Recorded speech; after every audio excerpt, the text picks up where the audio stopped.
Oh, head's feeling very right on a Thursday. Good morning, everybody. Ben and Woods, 97.3 The Fan.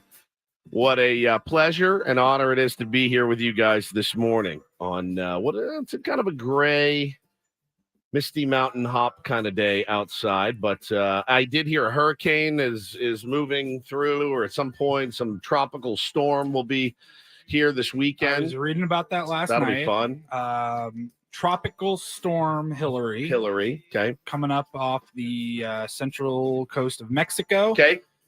Is expected to become a hurricane later today. Beautiful. Once it hits, I think it's like 75 miles per hour makes it a hurricane. And then 110 miles an hour or something is a major hurricane. And it could impact the West Coast here in a couple of days. 75 miles an hour is Rich Hill, and the 110 miles an hour is Aroldis Chapman. So we'll call this little hurricane. This will be the Hurricane Rich Hill. I'm impressed Hurricane Dick Mountain. Hurricane Dick Mountain. You could be a 10 News meteorologist. No doubt, man. With that sort of analysis over there, Paulie. That's very what you good. can learn when you read. Just Google. Just read it word for word like you do, Paulie. Yes. I didn't even look at the computer for that. I just remembered word for word. Paulie Reindl's our executive producer, also our resident smartass, to be sure. Ben Higgins, your friendly neighborhood sports anchor. Also what is the human equivalent of Viagra? What's the anti-Viagra? Anti. Yes.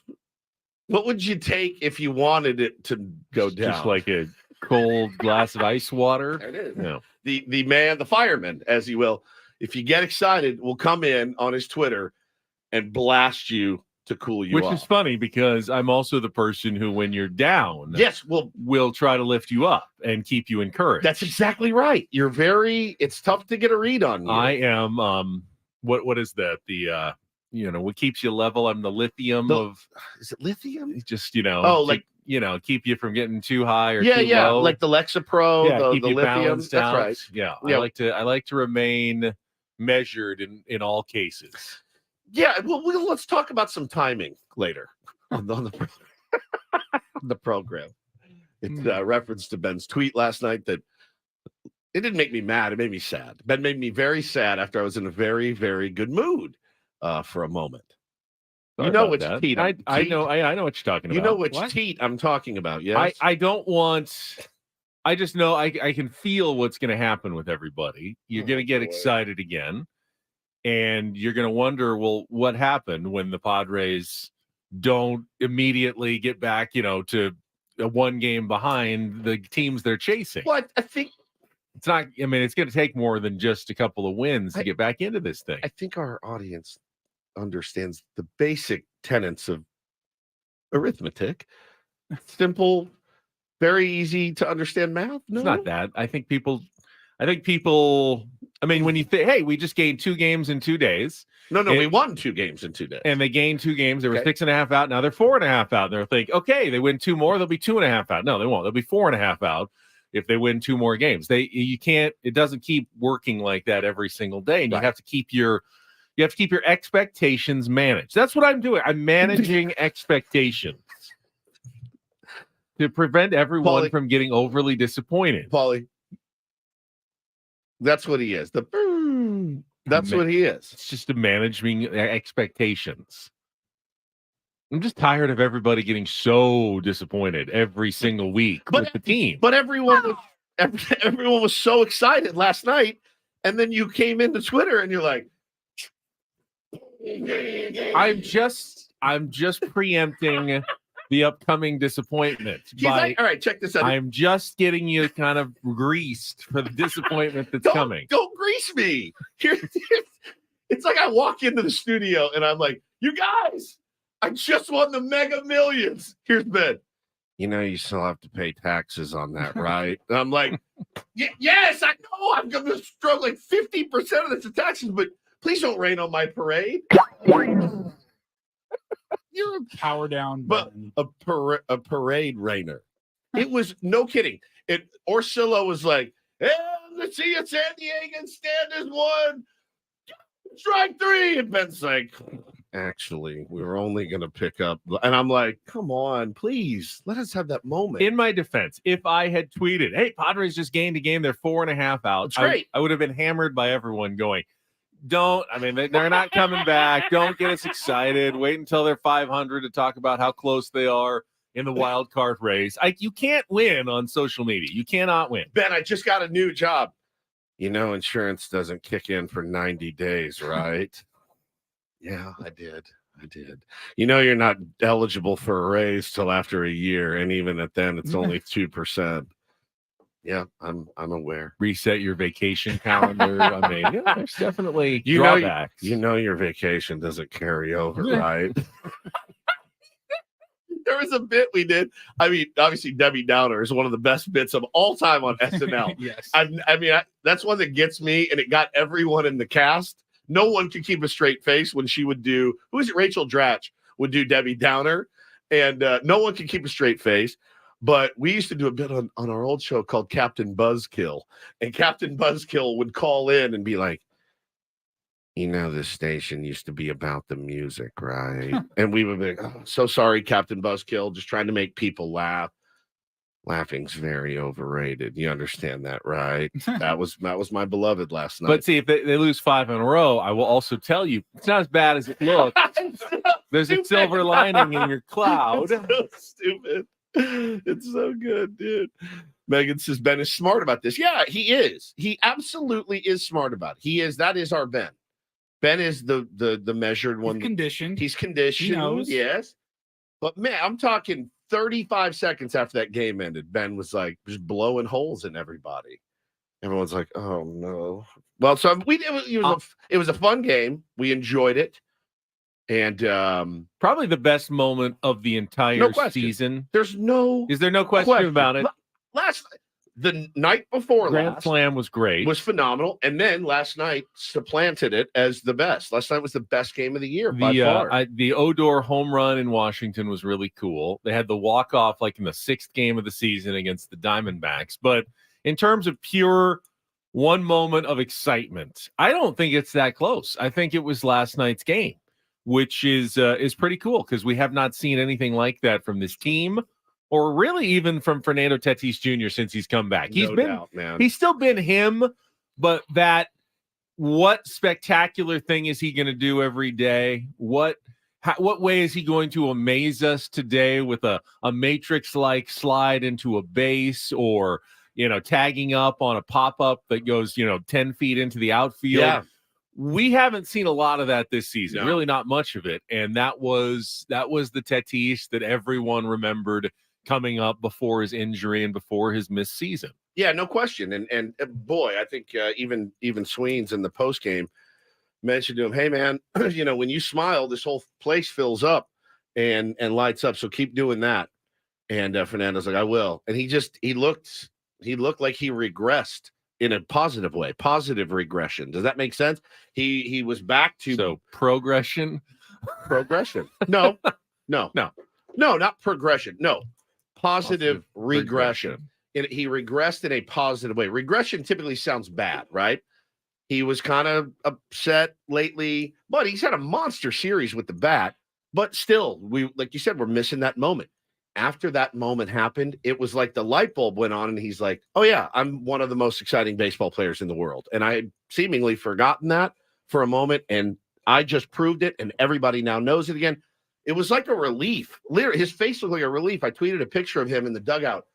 The biggest $1 billion smile you have ever seen. So I guess you could call it progress, but it felt like the old smiley Tatis.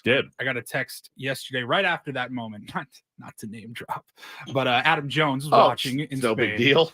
And former Orioles player, but San Diego Padres longtime fan. And he said, right after the steal of home, he said, that's the effing spark we needed. I hope so. That buddy. exact play, that exact moment. I hope so, man. I really do. And we've got a tier 1 in the house this morning. Our buddy Dominic Silva he's from here, lives in Baltimore, and was in town. You got to be at the game last night. Dominic, say hello. Paulie, hook him up with the right mic. Is that it? You're going to talk right into it. Okay. Yeah, there we go. So welcome in, number one. Thank you. It's good to have you. And you were back in town. You took your pops to see the game last night. I did. It was amazing. That's so great. And he had let us know he was going to be in town. And I said, dude, come by because our out-of-town tier ones, they don't get to go to AleSmith and hang. So I said, man, come in, watch us do the show for a while, hang out as long as you want. And but it's good to have you. Appreciate it. Good to have you. And he's such a vocal and friendly dude and a huge Padres fan too. So being there last night had to be really special. I told you on the way up, if we had lost 10-1, okay, but I was there with my pop, so it's cool. But that game was electric. It was electric. And when Tatis stole that base, I thought the place was going to fall down. And your dad was looking away. He looked away. His dad was looking away. You know what? I mean, the cameras barely caught it live on television. It was such a surprise, catch everyone off guard moment. But yeah, you could be talking to someone next to you, like, you know, are they ever going to throw this pitch to Soto? What's going on here? And all of a sudden, Tatis is crossing home plate. The hair on my arm stood up. My heart started to race. I forgot how much I love this team, this game. That was a baseball game last night. They played an absolutely fantastic game. It was everything that this fan base needed. It was everything that those players needed. Nothing I want more. And I know this isn't very foreplayish today. I'm sorry, but we're excited. Well, a couple of us are. I want the Padres to take all of our negativity and the negativity sandwich that we have created this year because of, you know, some of the play we've seen on the field and some of the moves and everything else. Take it, put it in a sandwich, jam it down our throats, stand on top of it and kick it down into our guts. That nothing would make me happier than to say, I was wrong. The culture's great. Bob Melvin is perfect. AJ Preller did a hell of a job. Like, you can still do that, right? I want it. That's what I want more than anything, is for this team to finally wake up. We saw it all last night. We saw exactly what they're capable of doing, and it was spectacular. The catch Cronenworth made, one of the best I've ever seen at first base. Just incredible. Full extension. The irony, and he was extended. The irony, though, is no one called for that. It wasn't like Bob Melvin gave the steal home sign from the dugout, you know, to try to spark something. But the fact that it has to come from the players. The fact that it started with a single, he didn't hit a triple, and then just, you know, was paying attention. Like, he was on first base, and in the blink of an eye, if you went to the bathroom or something and came right back, you would have missed it. Yeah, I mean, seventh or eighth hit of. Also have talked a lot about how unlucky the Padres have been. Well, that was a moment they got lucky. He got picked off. Yeah, and had the pitcher not thrown that ball away, there's a really good chance he's out, and there's no moment whatsoever. So in baseball, you have to get lucky every once in a while to make good things happen. And then you take advantage of those good things and take advantage of the good fortune when it presents itself. And this season just felt like there hasn't been those moments that have even presented themselves to the Padres to take advantage of it. There was one last night. They did it, and it turned into the most electric moment at Petco Park of the year. And one of the things I had missed the most about this season, it was the lack of tweets from Jesse Agler that just has 2 words in it. And he does it all the time. Or he used to do it all the time. This kid. And when I as soon as he stole home, these guys, this kid, and I went, man, I have missed this kid tweets tremendously. Don Orsillo with the Hall of Famer. Last night on that steal from home. We'll play you all of that today. We got a great show. We got Sarris coming up at 8:35. We got our beloved Annie Heilbrunn. It has been far too long since everybody has heard from Annie, so we'll talk to her at 9:35. Still covering the team, by the way. Oh, yeah. She's doing great features with players in the Union Tribune, even though we're not seeing her on TV lately. She is doing a great job, and it'll be great to catch up with her this morning at 9:35. You got it, buddy. And all of the other regular hijinks, thank you guys for being here. We really appreciate it. And let's get after it today. Paul's very Thursday. excited about our Throwback Thursday coming up a little bit later as well. So when I say a Mount Rushmore moment in this show, is history. Agreed. All right, it's all coming up. It should be a good one. Stay tuned. Daily Diddy coming up next, and then we are off and running. Get our Padres wrap up and more right ahead of us on San Diego's #1 sports station. Let's check traffic with Kelly on 97.3 The Fan.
Well, Fountains of Wayne on a Thursday morning. Never mad at Fountains of Wayne. No. Ever. So you didn't think you'd like Fountains Except of Wayne? when they play their actual one popular song, Stacey which you Dawn. don't really It's like. terrible. Yeah. It's a terrible song. So that song came out in like 2004. That was your first experience? Yes. Yeah. I didn't really know that they were a band from the mid to late 90s. And I think this song actually came from their first album. And I can pull it out like 1996, 1997, but I hadn't heard it.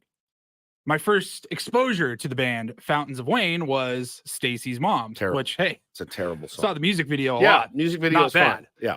The song is terrible. Who was the Stacey's mom? Was it Rachel Hunter? Yes. Oh. Yes. and having that song be your first exposure, like there's no way I hate this song. Terrible. Stick rock, yeah. And then I started hearing more of them. Radiation Vibe. Like, I'm talking years later. Years later. I wrote them off after that one hit song, and I'm like, no, these guys are rock. They're great. Yeah, they're fantastic. Really great band. You gotta. It's a perfect band to go see. Their guitar player passed, but it would be a perfect band to go see because they're waiting for Stacey's Mom to the last song, so you can totally beat traffic every time you saw Fountains of Wayne, so you didn't have to hear that just horrible turd of a song. So because that's the last song they would play. Sink to the Bottom, which we just played, and Radiation Vibe. Those songs came off their debut album in 1996. And then they had one more album in 99. And then in 2003, that's when Stacey's Mom came out. And again, I don't know if that's the song that really put them on the map. If they were, pretty popular before that. But that was my first exposure to the band. And I'm like, dude, that's the one that's so bad. Bought them houses, right? Like they bought cars with their first album. Stacey's Mom, they bought homes, with cash. Like it was such a tremendous hit, and it was, movies and marketing and commercials. And if you, for whatever weight you put into Spotify numbers, looking at their list of popular songs on Spotify, they have Stacey's Mom with 405, almost 406 million streams. It's crazy. The second most popular song is from that same album in 2003, Hey Julie, and it's got 24 million streams. My God. Yeah. It's a big to the Bottom has 8 million. You're not buying a house off of anything you make on Spotify, but the back then you could actually make money with a hit record, and they did, and it's a great pick, Paulie. Thank you. And didn't there one of their leads, he was COVID, right? Yeah, I just said that. Yeah. I said that. Did you say that? Yeah. Sorry.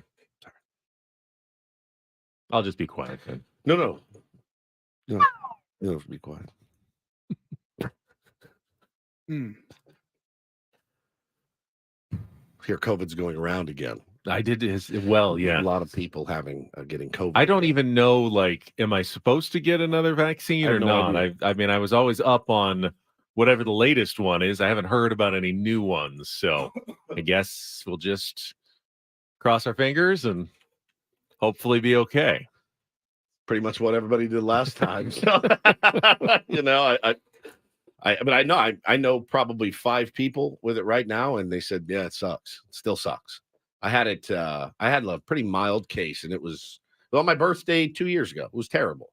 But I was only out a couple days, and but I fully vaxxed and boosted and all that. So we'll see what happens. Not my biggest concern at home right now, though. We have a mouse in the house, and it is causing a lot of consternation. Good for me, dude. It's not. You got to move. It's not that uncommon, right? Actually, you need to throw a bomb into your home. So a couple nights ago, I heard a noise in our living room, and I thought maybe it was those June bugs that made that clicking, click, and I kept looking around on the floor like, I hear this. What is it? And I couldn't find anything, and then it would get quiet as I got closer to it. I'm thinking, okay, well, maybe it's just one of those hard shell bugs that's clicking. But then the night before last, I was sitting on the couch after I got home late at night, and I heard it again, and I got, okay, this is something else. And I realized, oh my God, it was actually in the couch I was sitting in. It had climbed in through the bottom. So I flipped the couch over, and I've got like my flashlight and my phone trying to. What are you gonna do? I've got the door open. Can I scare it? And I get the broom and I start roust it, smashing the couch, and can I get it to run out and just run outside? But get it out. It got really quiet and hid again. So yesterday was spent We ordered on Amazon the electric traps. I set one of the old-fashioned snap traps, and then we got the sticky traps as well. And I woke up this morning and did a quick check, and we had not caught anything yet. I did not hear it, but no success in getting rid of it. And I don't know whether it sounds like it's a small, like a mouse, not a rat. I have the rat. But, remember the rat in my home? But we don't know because we haven't actually seen it. I've just heard it scurrying in our couch, which we'll never sit in again. So yeah, you had to move. But when I pulled it and I flipped it over on Gotta get rid of the couch. its side, you could see that the bottom fabric where the chute kind of threw it in there, and I'm sure it's made some sort of home inside of our couch. Condo. It's a little condo. Yeah, it's got a nice little spot, actually. I mean, in terms of high rent districts for rodents, this is probably as good as it's going to get. I mean, I got this comfy couch. I had the rat. There's no predators around. This is great. We were just a block from the beach, so I don't know. Our rat was maybe a little bit more comfortable in his beachside condo than yours off in the suburbs, Ben. But it was the worst, like longest day of my life when I saw it that morning getting ready. I saw the tail, and that was it. And then he had gotten up into the towels when I opened the door, and he was eye level. Oh no! And he jumped off, and I had to call my buddy over. It was the worst. I'm getting sweaty thinking about it. I'm a giant wuss when it comes to that stuff, dude. Rodents. Sorry, I'm not a big fan of rodents. Call me whatever names you'd like to. I will wear that happily. When I was in college, because you think, Paulie. Sorry, when you think, all right. He's down here. I'm just going to go to bed. And then you think about him. What are they doing? You also think about you being asleep and him coming in and sitting in your mouth. Just like you wake up, you're like, what the hell is that? It's a mouse looking you dead in the eye. It's the tail dragging across your nose. I'll never forget it. I will never forget this moment. When I was 10 or 11 years old, and growing up, it was just me and my mom, and we had your dad left. My dad left. Right. Our bedrooms were on opposite sides of the house, and 2, 3 in the morning, my mom screamed the most bloody murder scream I've ever heard in my life. It haunts me to this day. I freak out. I sprint over to her bedroom. I go, "What happened?" She said she was laying on her back on the pillow, and she felt a rat run across the top of her bed, across her face, and continue off. And I'm just like, we have to move. We have to move. We can't live here anymore. There's no chance. Oh God, I hate them. Call it exterminator, maybe. Well, yeah. The next step. Our people are coming today they're as well, but they're on it. I'm so sorry. Yeah, thank you. I'm so sorry. So who'd you call? Corkies? 1-800-901-1102. Corkies. Yeah, that's who we got right now. So I'm very sorry. Thank you.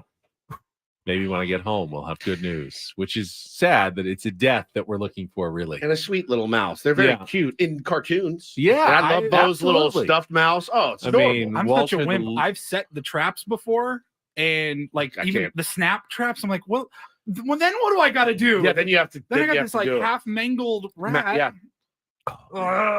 Great stories of mouses when you grow up as a child. Oh yeah, friendly little mice. Ratatouille. Yeah, brilliant cartoon. Mickey Mouse, as both of my kids still call him. Mouse. Mickey Mouse. I hope they never change. I think it's the funniest thing. Dad, Mickey Mouse. Yep, that is. So Ben now has a mouse in his home. Oh my God, I'm so sorry. In the house. I'm so sorry. I'm so sorry. I would offer to help, but I'm not going to. So I'm sorry. Yeah, I've been thinking about that a lot this morning. That's why you maybe were a little distracted. I really was thinking about the mouse while you were talking about fountains of wayne. All right, we got our Padres wrap up coming up next. If you haven't heard Jesse's call, Don's call was great if you're watching on TV, but you need to hear Jesse's call of Fernando Tatis Jr. stealing home. That'll be part of our wrap up next with Ben and Woods on San Diego's #1 sports station, 97.3 The Fan.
Sarah on 97.3 The Fan is brought to you by Cars.com. Whether you're looking for the perfect summer road trip car or something you can zip around in, visit Cars.com today. They have over 2 million cars for your 2 million summer possibilities. Head to Cars.com. Check out the possibilities. Cars.com. Where to next?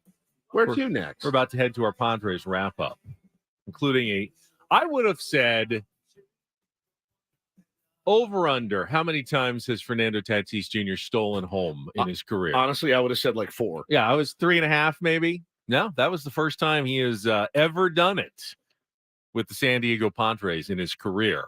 So looking forward to hearing Jesse's call of what was a very big surprise moment last night.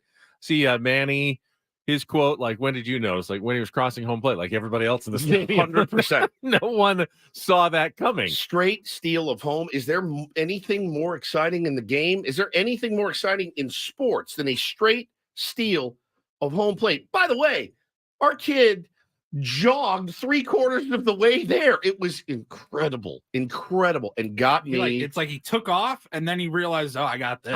I've got it. Cruise control now. Yeah, and it's more than just speed. We'll talk about it coming up, but there's a lot. Intelligence. There's a lot more that goes into it. So we'll get our Padres wrap up, all of our highlights coming up right after this check of traffic on 97.3 The Fan.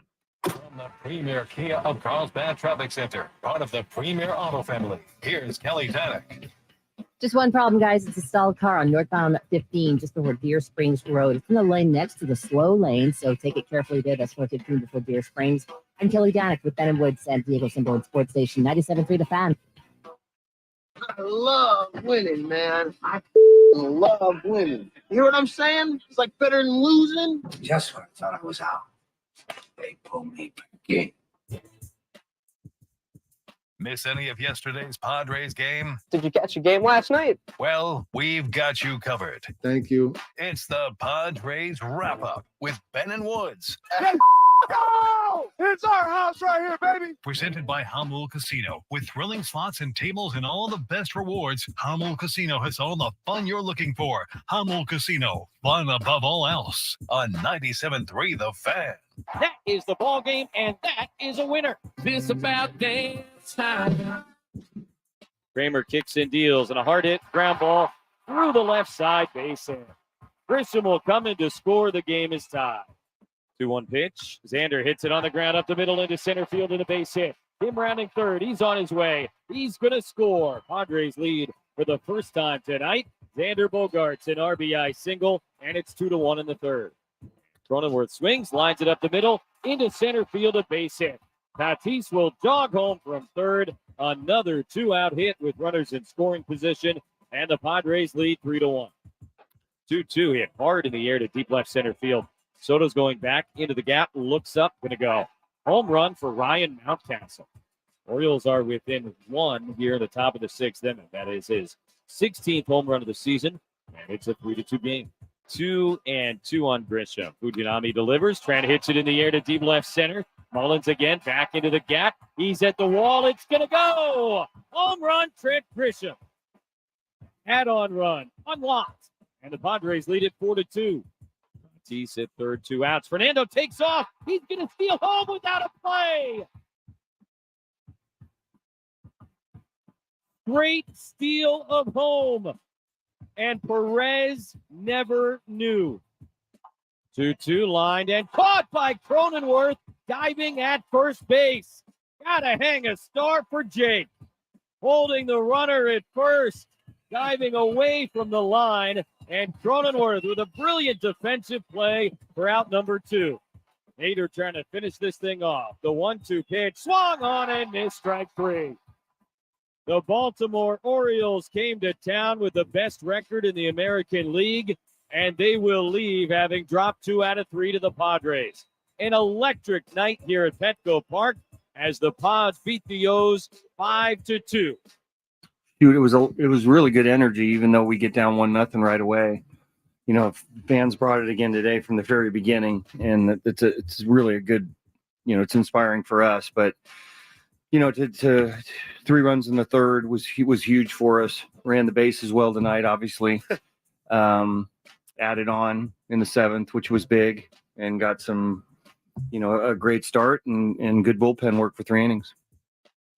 just how he drew it up, man. Yeah, I mean, that's exactly how you draw it up. As you listen to those highlights, it'll be remembered as the game in which Fernando Tatis stole home. But there was so much more to last night's game as well. You had clutch hitting in the third inning rally, a couple of 2-out knocks, one by Xander Bogaerts. Something just haven't seen enough of this season is coming through in a rally like that. You had great defense. We heard Cronenworth hang a star play, which was amazing. But Trent Grisham made a terrific catch. And you had Blake Snell doing Blake Snell things, 6 innings, 2 runs. I mean, not as dominant as he's been, not as many strikeouts. But remember, they're facing a deep lineup on the team that has the best record in the American League. And can flat mash, man. Yeah, you hold them to 2 runs in 6 innings. Really You're more than doing your job as a starting pitcher. And then you had bullpen pitch 3 shutout innings with a narrow lead, not a 7-run lead. You were always within that 3-run save situation margin, and you got Josh Hader coming in, like you said yesterday. Can we just see a game where Josh Hader comes in with 2 or 3-run lead and closes it out and wins it? And that's what we saw last night. And apparently, based on everything that's out there, I mean, that's the instance in which he wants to work for now. For now, as we are trying to climb our way back. I know it still rankles fans and it doesn't make sense to fans. I saw a lot of people talking about it yesterday before the game. And I understand your frustration, but I also see Josh Hader's point of view. I do. He's got nothing guaranteed after 3 months, 2 months. So I do understand wanting to be careful. I do think he's a little shell-shocked from things that have happened to him in Milwaukee that were massively and supremely unfair. And I don't want to paint him as some, diva, but he's comfortable in the spot that he's comfortable in. I can't change it. Bob Melvin can't change it, but he has said, honestly, and he said it last year, we get to where we need to go, then let's ramp it up a little bit. You know who else was also just a 3-out 9th inning closer with almost no exceptions whatsoever, and when they tried to use him in any other situation, he really was pretty mediocre. Trevor Hoffman, a Hall of Famer, was just a guy who came in. He had a very regimented routine that started in the 3rd inning when he warmed up, loosened up, massage, hot shower. Sounds amazing. 6th inning, start stretching out. He had the exact same routine. It wasn't conducive to Bruce Bochy calling up in the 7th inning going, hey, we got the good part of the lineup coming up here. We're going to need Trev to get up hot and fast. They never did that. They never put him in for 2 innings. They never brought him really in for 4 or 5 outs. He was great. 3 outs in the 9th inning, and he went to the Hall of Fame because of it. So it's hard to really be critical of Josh Hader for emulating one of the greatest closers of all time in the organization in which he pitched. And again, you have to put yourself, and I know it's hard for fans, you have to put yourself in the player's shoes. And I know that, guy driving around in his truck this morning is like, man, if it was me and I had that kind of stuff and we were scuffling, you could call on me at any time. I think it's easy to say, but I'm certainly not, I'm certainly not defending it. But what I do understand it. I do understand the mentality of I don't have a long-term contract after this. I don't even have a short-term contract after this. So I can understand wanting to be careful. It's also the role in which he's most comfortable. So, hey, that's what I wanted to see last night. I'd like to see it again tonight. I'd like to see it again. Let's make it a problem where we have so many save opportunities for Josh Hader that he is forced to take one of those nights off. I want to make a point about Bob Melvin's lineups as well. First, though, a reminder, Grangetto's Farm and Garden Supply is teaming up with 97.3 The Fan to give one lucky listener chance to win a luxury suite for 20 people to the upcoming game on Monday, September 18th versus Colorado. Visit 973thefan.sd.com/garden for details and enter to win. I think it was, first of all, Gary Sanchez back in back-to-back nights after the Grand Slam. Didn't do anything particularly on offense, but he's done a great job catching Blake Snell ever since he arrived in San Diego. Had Ben Gamel back, give the lefty another chance. Again, wasn't instrumental in the outcome of the game last night, but we did see a couple of things from Bob Melvin that we had talked about in the show yesterday. But what I wanted to really point out was Bob Melvin gave Trent Grisham the day off on Tuesday, finally. And he had been slumping, and just the average had started plummeting again, a lot of strikeouts, gets a day off. comes back and hits a really big home run. I mean, one of his better swings of the season, an opposite field, tough pitcher, critical insurance run that the Padres had. Maybe that insurance run allowing Fernando Tatis Jr. to do what he did. You know, I think Bob and Tony talked about it on, or Don and Tony talked about it on TV. You don't know that Fernando Tatis Jr. takes that chance in a one-run game, but with that extra cushion, gave him the freedom to be a little more Tatis out there. We hear a lot of fans going, why does Bob take out guys, you know, superstars? You've got to win every game. In order to maximize the production of a baseball player over a 162 game season, it is absolutely imperative that they all get some rest every once in a while. No doubt. And I know I see fans, oh, what are they doing? It's a baseball. It's not football. They're batting 4 times. They're standing out in the field most of the time. I promise you, this is not new science. Managers, even the old school managers, used to give guys off Sundays all the time, go with their B lineups. It was always important to give guys a day off, and looked like it paid off for Trent Grisham just to get one game off, because he's gotten the fewest lately with no one really to back up in the outfield or center field. He's been out there almost every single day for a couple of months, and it was good to see him get a day off and then respond to that day off yesterday with some great defense and a huge home run. Yeah, no question. I mean, and again, like I said, off a really, really good, effective reliever for the Baltimore Orioles, guy that has been pretty lights out for them. So it was really it had it all. I mean, it had brilliant base running by Fernando Tatis. It had the clutch hitting. It had great pitching. It had great bullpen. And again, yeah, the bullpen, Robert Suarez still looks a little bit dicey. Not a lot of swing and miss that we're kind of used to from him. And you know, I'm trying to be patient and understanding with that, knowing that he was out most of the year and hopefully can find his groove. But man, if it sets up like that, you know, if it sets up like that every game, starter gives you 6 and you go to those guys out of the pen.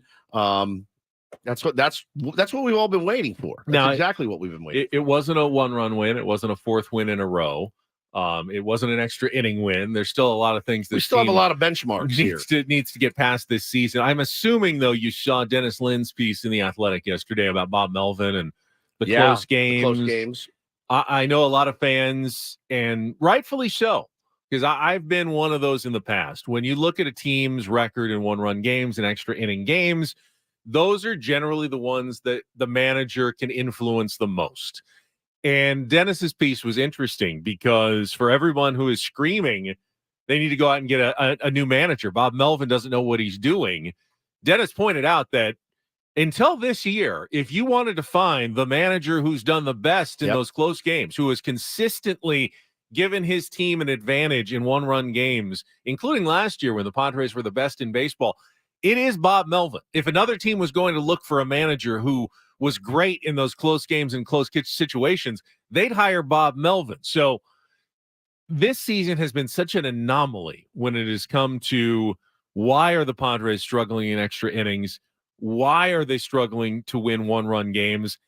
It's very hard for me to just put the blame right on the shoulders of someone who has a incredibly, and even more so than I had known, track record of wins in those close games and giving his team an advantage. So it's just food for thought as we get nearer the end of the season. And if the Padres don't end up making the playoffs, you know, people wondering what kind of changes will be coming and will there be a new manager out there?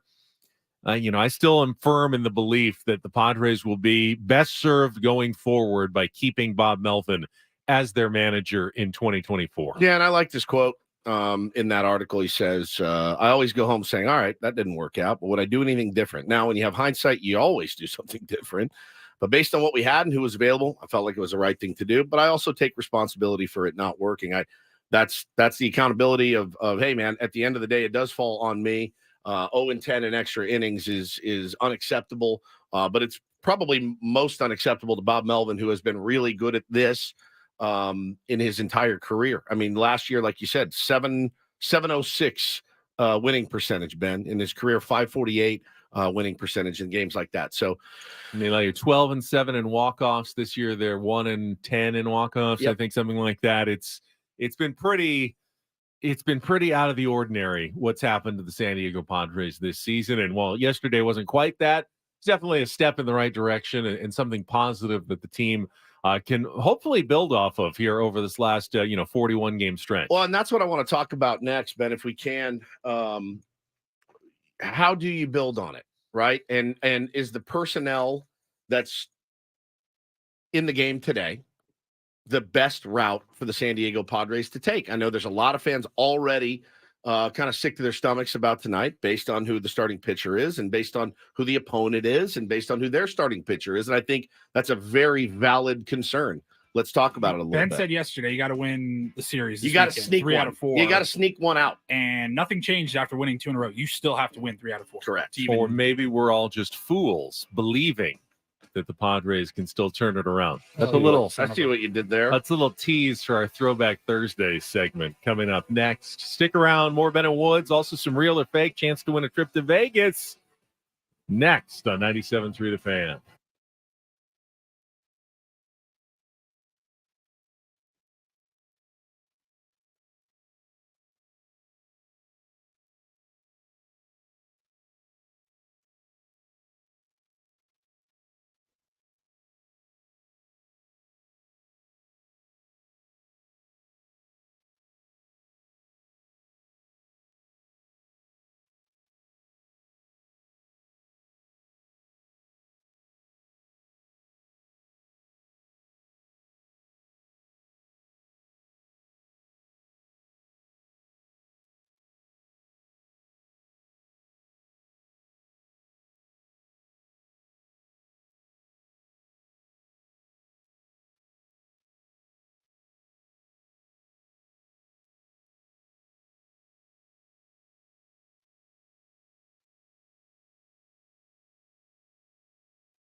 This hour of Ben and Woods brought to you by the Golf Mart. And don't forget, keep listening all this week for your chance to win Ha-Sung Kim bobbleheads. We got a lot of them here in the station.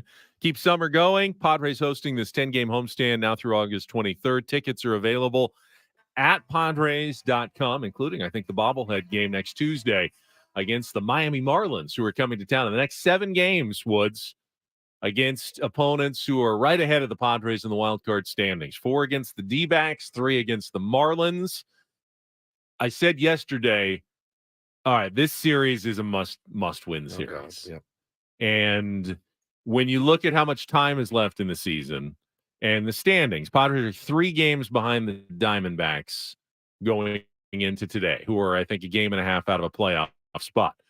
If you win all 4, obviously, you pass them. You win 3 of 4, you gain 2 games on them, you get within a game with 37. All right, that's solid. If you just split, though, you're still 3 games back. You're spinning your wheels, and you've just eaten, 4 of your best chances to get back into it. I don't know. Tough, man. And if you lose, obviously, 3 out of 4 or all 4, I think you're pretty much toast. So, to me, it feels like this is a must-win series. Even if you just split, you've put yourself in a much worse position than you were before. You take 3 out of 4. You win 4 in a row, though. You have built some energy and momentum now heading into another big series against the Marlins Monday, Tuesday, and Wednesday. No question, man. And the only, and I'm not pushing back on you because I agree with you. Nobody in front of them wants it bad enough right now. Nobody. And Padres definitely fall into that category as well. I mean, it is a brass ring, and it is sitting there, and people keep getting close to it, and they're like, take 3 steps back, and one guy will take 1 step, and then the next team will take 2 steps, and it just I think everybody is feeling the pressure. The Giants are feeling the pressure. The D-backs are feeling it. Obviously, the Marlins are feeling it. The Padres have certainly felt it. The Reds are feeling it. It's really there for the taking. Well, speaking of the Giants, and while I did point out that the Padres are now chasing 3 teams who are all tied for that last wild card spot, 4.5 games back, Giants lost again yesterday, 8th time in 11 games. Padres are 6 games back of the second wild card. That's the Giants. They play the Giants 7 more times this year. It's crazy, man. Now, you don't ever want to be in a situation where we got to win all 7 of those games, but you do have a certain measure of control to get back, not just against the Diamondbacks and the Marlins, but also against the Giants. You also play the Phillies as well. They've been playing a little bit better. You feel like they're in more solid position than some of the other playoff contenders right now in the National League, but it's certainly available to you. Well, and I can remember us going almost game by game when the season schedule came out and saying how important it was for the San Diego Padres to stack a bunch of wins, because all of the teams we're playing in August and September are pretty much all playoff teams from last year, guys that you don't want to have to go into the last month of the season needing to win out, essentially. Well, and the other thing about the Padres' remaining schedule is that while it's half stacked against teams that they're chasing, it's also half stacked against bottom dwellers who have given up on the year.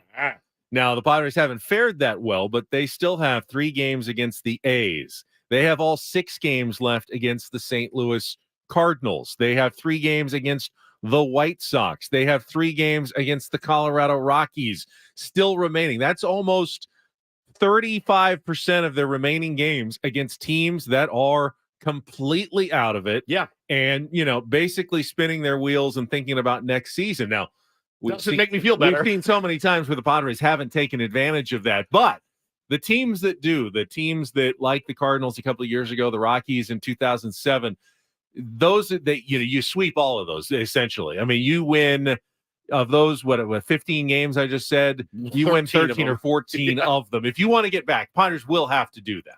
They can't go 7-7 against those bottom dwellers and hope to get back into it. They have to dominate those teams. It's not asking that much.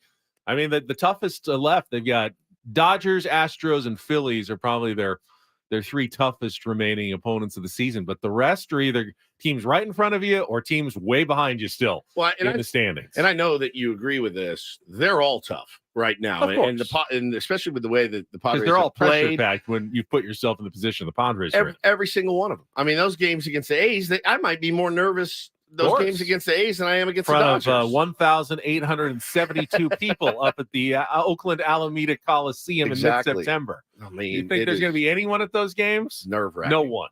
It'll be all Padres fans. All right, it's a Throwback Thursday. If you can't, bring it to yourself to challenge Woods and take on Woods, we give you this chance on Thursday to play Real or Fake and qualify for our Vegas vacation. We need a contestant coming up here in about 3 minutes to play some Real or Fake. If you want to get into the queue, 833-288-0973. Call now, 833-288-0973. While you call in, though, we always like to dial it back on a Throwback Thursday. Paulie looks through the archives and finds this moment in Ben and Woods show history. And I believe we are dialing it back 4 years this week, Paulie. 4 years on Saturday. So it was August 19th, 2019. We had just been on the air here at 97.3 The Fan for 2 months. And, things, we brought some bits over with us. And that first week we had Ice Cube on. That was a pretty monumental moment. Ben rapping the first week. That was like the first Friday. Wow. We started on a Monday. That Friday we had him on. I remember that. So a couple months in, Ben succumbed to the pressure from me and Woods again. And you admitted that you had always wanted to be able to hit the high notes, sing falsetto, but you were never able to. Yeah, I can do the bass, like Blue Moon, but I can't do never been able to do the high notes like I've wanted to. Well, Woodsy pressured you into giving it a shot. We queued up some Michael McDonald for you. And this was by far, to this day, one of my favorite moments in show history. Ben sings falsetto. Cringe. Okay. Just kind of feel it in your nose. This is terrifying. This is actually terrifying. It's terrifying to sing on the radio. But I will do my best. All right, here we go. All right, here we go. Bring it up for me, Paul. She had a place in his life. Can't do it yet. He never made her think twice. All right. As he rises to her apology, anybody else would surely know. Still waiting on the falsetto. Yeah. He's watching her go. Here we go. But what a fool believes.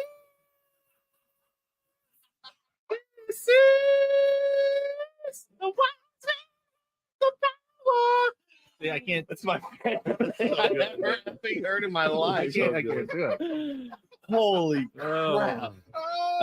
That delighted me a lot more than I thought it At would. least I know I wasn't going to hit it. That was amazing. That's amazingly That's awful. the one that I always wish I could do. But I knew I couldn't get there because God. I've tried in the car. Before I'm a car singer. I really am. Yeah. I can't get there. I thought you were going to go to the bathroom in your pants. When you get the bleep. Like, that's a scary thing to do. Oh, yeah. Singing on the radio. Singing on the radio is scary. But what a fool believes. Right here. Hang on.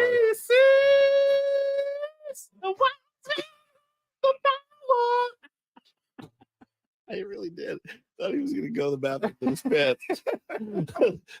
Am I crazy to say it's not quite as bad as I remembered? Yeah, I think you are crazy to say that. It's not good, but you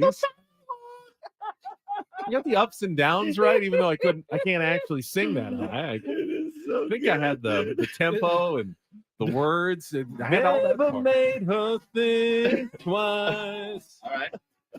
As he rises You're to okay. He's so smarmy when he sings this part. Anybody else would surely know. Still waiting on the falsetto.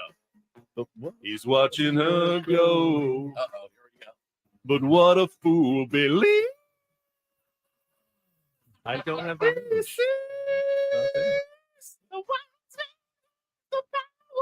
WK in the chat says dog next door started barking. After hearing that. Nothing would make me happier if that was true.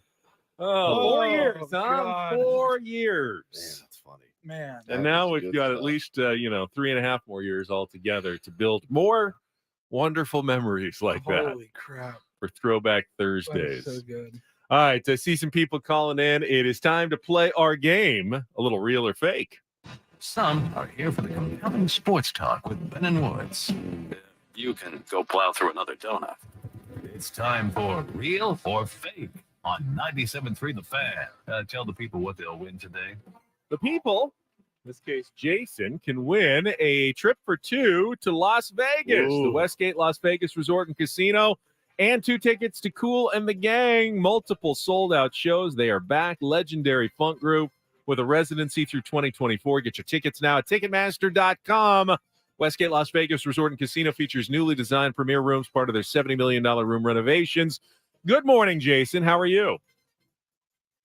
Good morning. I'm doing fine. All right, man. You got a good chance. I would say like 75% of contestants on Real or Fake come through. You only need to get 4 out of 7, and you don't have to beat Woods. You can actually enlist Woods to help you out in today's category. How's that sound for you, Jason? That sounds great. All right, here's what we got for you today. It's fantasy football season. Today on Real or Fake, we're going to help everybody with a real list of 2023 fantasy football late round sleeper picks. Or are they? I'll give you a name. You tell me if they are a real, under the radar fantasy football draft selection for this year's season, or a fake. In this case, a fictional or fantasy football player who was a character in a movie. Oh, this is so genius. Real NFL player who you might draft in the fantasy draft, in the coming week or two, or movie character who played a football player sometime in a film. Jason, you ready to play? Let's do it. All right, let's go. Round number 1, real or fake fantasy football player, Clayton Tune. Real or fake, Jason? I'm going to say real. You're going to say real, and you are correct. Clayton Tune, young quarterback for the Arizona Cardinals, who some think could end up as their starter at some point later this season. We'll see if that's true or not, but people are saying he could be a sleeper pick. So that's 1. You need 3 more, and you will win here today. Let's go round number 2. Chris Rodriguez Jr., real or fake, Jason? Oh. What, you got any input on this? Or Man, I have my first draft in like 5 years coming up next Thursday. This is helpful for me. Chris Rodriguez Jr. I'm going to say that's real. He's going to say real. Jason, do you agree or disagree? You got to give me the final answer. Final answer, Chris Rodriguez Jr. real. Real. Yep. Yeah. Running back for the Washington Commanders. I knew that. All right, that's 2 Commanders. for 2. All right, here we go. Round number 3. You're doing well. Let's go with Vontae Mack. Real or fake? Jason. Now that sounds very real. Sounds so real. I'm going to go fake. Very good. Wow. Yes, that On a was the roll. character that Chadwick Boseman, the late, great Chadwick Boseman, played in the movie Draft Day, starring Kevin Costner. Damn. Okay. That's a tricky. Vontae Mack. Tricky SOB. I mean, That's the a great Khalil movie. Mack is real in Vontae football. Davis. All right, you've got 3 for 3. I mean, this should be a Hey, no-brainer cakewalk. at this We'll point. end up at game 7. I almost. Here we go. For the win, Christian Watson. Jason, real or fake? Christian Watson. Christian Watson is real. I believe he plays for the Packers. Oh, very nice. Young wide receiver for the Green Bay Packers. Gonna maybe be catching some Hell passes yes. from Jordan Love this year. You killed it today, Clean Jason. sweep. Hang on the line. Paulie's going to get your information, put you into the drawing for our grand prize trip to Las Vegas. Wow. Let's see if we can All right, finish give me the this out, Woods. Trey McBride, real or fake? It sounds real, so I'll say fake. He is a tight end for the Arizona Cardinals. Lavander Williams, real or fake? That's fake. That is fake. He was Michael T. Williamson, Bird Williams in Wildcats, starring Goldie The Hawn. movie is amazing. And Charles Jefferson. Oh, that's fake. That's from Fast Yeah, Times. that's Forrest Whitaker Hey, played Stacey. Charles Jefferson in Fast You got any Times iced tea? at Richmond High. Very good, Really everybody. iced tea. Very good game of real or fake today. Yeah. I really likes you. You know, Mark Ratner really likes you. Do you like him? We haven't done our Damone in a long, long time. I probably will. Now the I lady know. will have the linguine with the white clam sauce And a and the Coke, Diet and a Coke. Coke with no ice. The attitude, Brad. The attitude says you don't care whether she something stays, lays, or prays. The end of the day, your toes are still tapping. The great Robert Romanus. Interviewed him one time. The greatest dude ever. Such a nice guy. He was like 50 when he played Damone, by the way. It was I believe it. so good. We got Don't Do This coming up next. I have I have you see these all the time, positive steroid test, but this one has a bit of a twist to it for a don't do this element. There's a Wander Franco update. Yeah, that's dicey as always. We got those all week long. All right, we'll get don't do this coming up your way next with Ben and Woods back after a check of traffic here on 97.3 The Fan.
Then we can figure out costumes.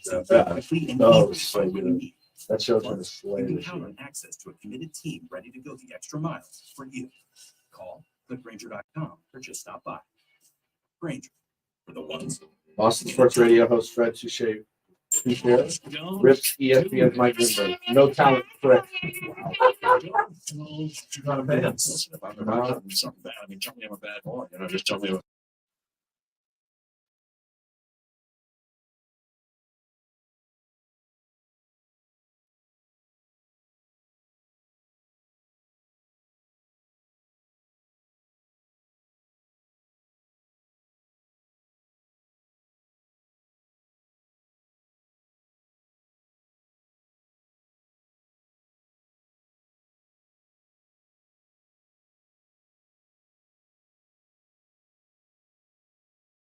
Ways ahead for you. Right now, though, what's he's going to get us updated here on Don't Do This? Yeah, not an update you ever really want to have to do, but things continue to get pretty heated up and worse for Rays shortstop superstar Wander Franco right now. Reports coming out. Saw the reports yesterday. He's being investigated by Dominican authorities and a division that focuses on minors and gender violence, and a judge who's a child abuse specialist. They're handling the case. It's in its early stages. Hector Gomez, who we know, we trust, I'd say. Yeah, Hector. He's gotten a lot of things right. I wouldn't say that he's like Jeff Passan in his certainty when he tweets something. But so 14 hours ago, he said the case for Wander Franco is getting more and more complicated. According to a person close to the investigation, more evidence against Franco continues to emerge. There's more than one victim now. And then now the latest update is that it said he is unlikely to play Major League Baseball ever again. Very unlikely. Does it say ever again or just again? Ever again. Ever again? Yeah. That would be, that would be. Think about what if all of a sudden, Fernando Tatis Jr. was just done and there was no more career after today. Just gone. That's really essentially what they're talking about. Wander Franco, one of the young up-and-coming stars who didn't he just sign a long-term extension as well? Yeah. Huge deal with the Rays. And there's talk that he may never play baseball again. Yeah, the quote is very unlikely that Franco will ever play in Major League Baseball again. Throwing it all away. The world at your fingertips. Crazy. Yeah, not the best update, but. All right, so this story, I think, I'll put it in Don't Do This, but it is a very interesting one. It involves a female boxer, undisputed junior lightweight champion, Alicia Baumgardner. Now, we've seen athletes test positive for performance-enhancing drugs all the time. It's barely a blip on the radar, and that's what happened to her as well. What's interesting about this case, she had a fight last month, championship fight that she won against Christina Lindertau, and the test that was administered was by her own promoter. It was a completely voluntary test. There was no mandatory testing. She wanted to do it to prove that, she's clean. She wanted to show everybody, hey, I'm clean. I do this. I don't do anything. And then the first test, the pre-match test, came back positive for 2 banned substances, 2 different performance-enhancing drugs. The one after, though, came back clean 4 days later. Her quote is to be abundantly clear. I know that I have never would, never will take this or any other drug. Not only would doing so be unethical, but it would also be completely contrary to how I've trained my entire career. She's been a huge proponent and advocate of clean fighting and not doing this. She seems genuinely stunned.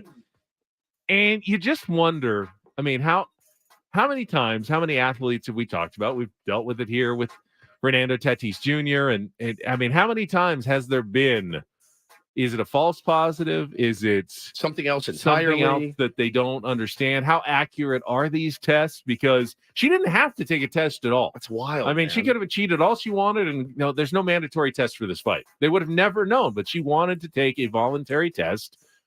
One would think to basically show that she was clean, and it came out positive. Yeah, you'd have to be pretty dumb to say, test me. She had 2 substances I've never even heard of or used in any way. It's amazing. On her social media account. That's amazing. Yeah, it'd be interesting to see how that shakes out, man. And again, tested clean 4 days later. But we can't just always go to false positive. I was railroaded. The test is wrong. Well, we've seen guys claim false positives. Yeah. Ryan Braun and his whole scene. And Yeah. tried to ruin that guy's life, and turns out he did do it. And the cover-up's always worse than the crime, man. But if you're voluntarily taking a drug test that you think you'll pass and then you fail, I would say that's the voluntarily is the thing that gets me. Yeah. You'd have to be a real moron to be like, test me. Go ahead, I dare you. But bro, you're positive. What are you talking about? Oh, well, I mean, right? Yeah, like you'd have to be- exactly. Did she take something, then think, hey, if I say test me, maybe they won't? No, she I don't know. She went in for the test. Yeah. Doesn't make any sense. All right. And a very, very local and fun do this. DD mega doo-doo. Watching the Padres game last night on television, and it happened. Fernando Tatis Jr. straight steal of home, and once again reminded how lucky we are to have the great Don Orsillo paying attention to the game, watching the game, and delivering this absolute Hall of Famer. Here comes Fernando. He's going to steal home. Fernando Tatis Jr. just walked in. 5-2. Don't take your eye off him. He may steal home.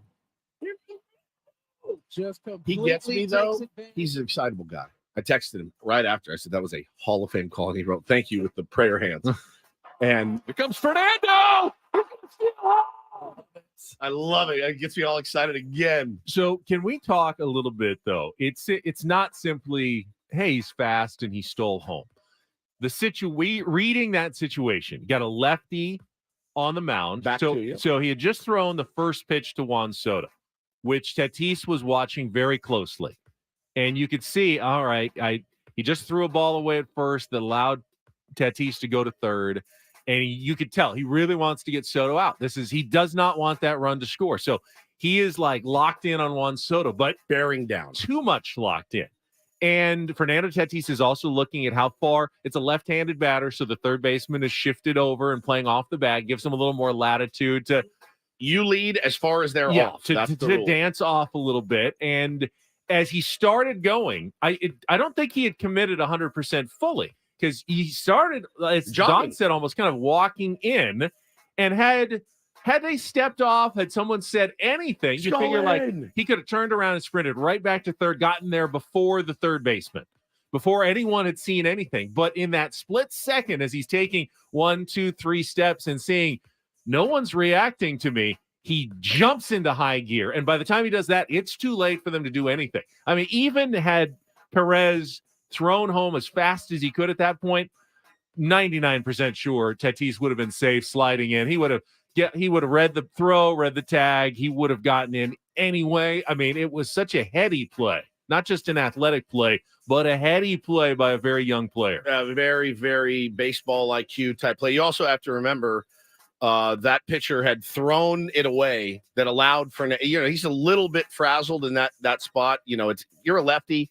You see the guy go. It's a really easy throw. Just step and throw, and you might get Fernando at second base. The odds are pretty good, but he throws it away. Fernando gets 2 bags, so the guy's probably in his head already, and he doesn't want to bounce one. That's the other. He doesn't want to bounce one. Fernando scores easily, so Fernando's like, I got this dude in the chamber right now, and it's just the most exciting thing. And what a spark! The smile. I've not seen a smile on that kid's face.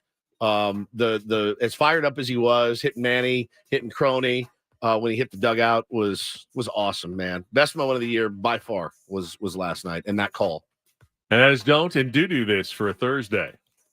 That was Don't Do This with Ben and Woods on 97.3 The Fan. All right, if you want to join us, 833-288-0973. Wanted to talk a little bit more about tonight's matchup. Yes. I know we usually wait until later in the show, but if you want to get anywhere, you're going to have to put together a winning streak.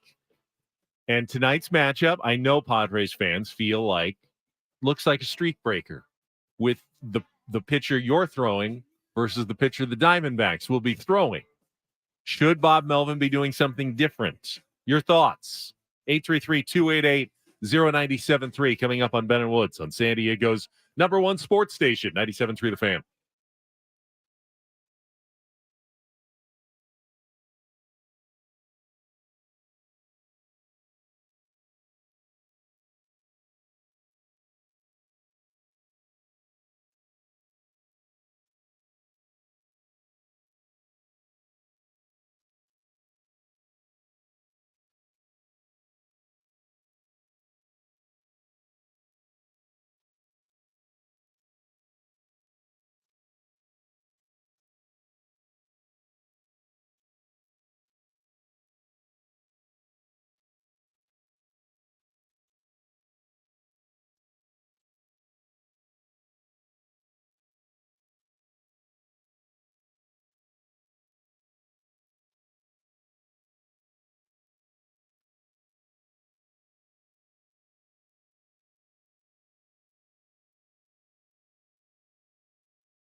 You could also go electric with a 2023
Baseball is a lot of things, but it isn't boring. Join Rob Bradford on his podcast, Baseball Isn't Boring. Every day, Rob takes you through the league, spotlights what makes the game fun.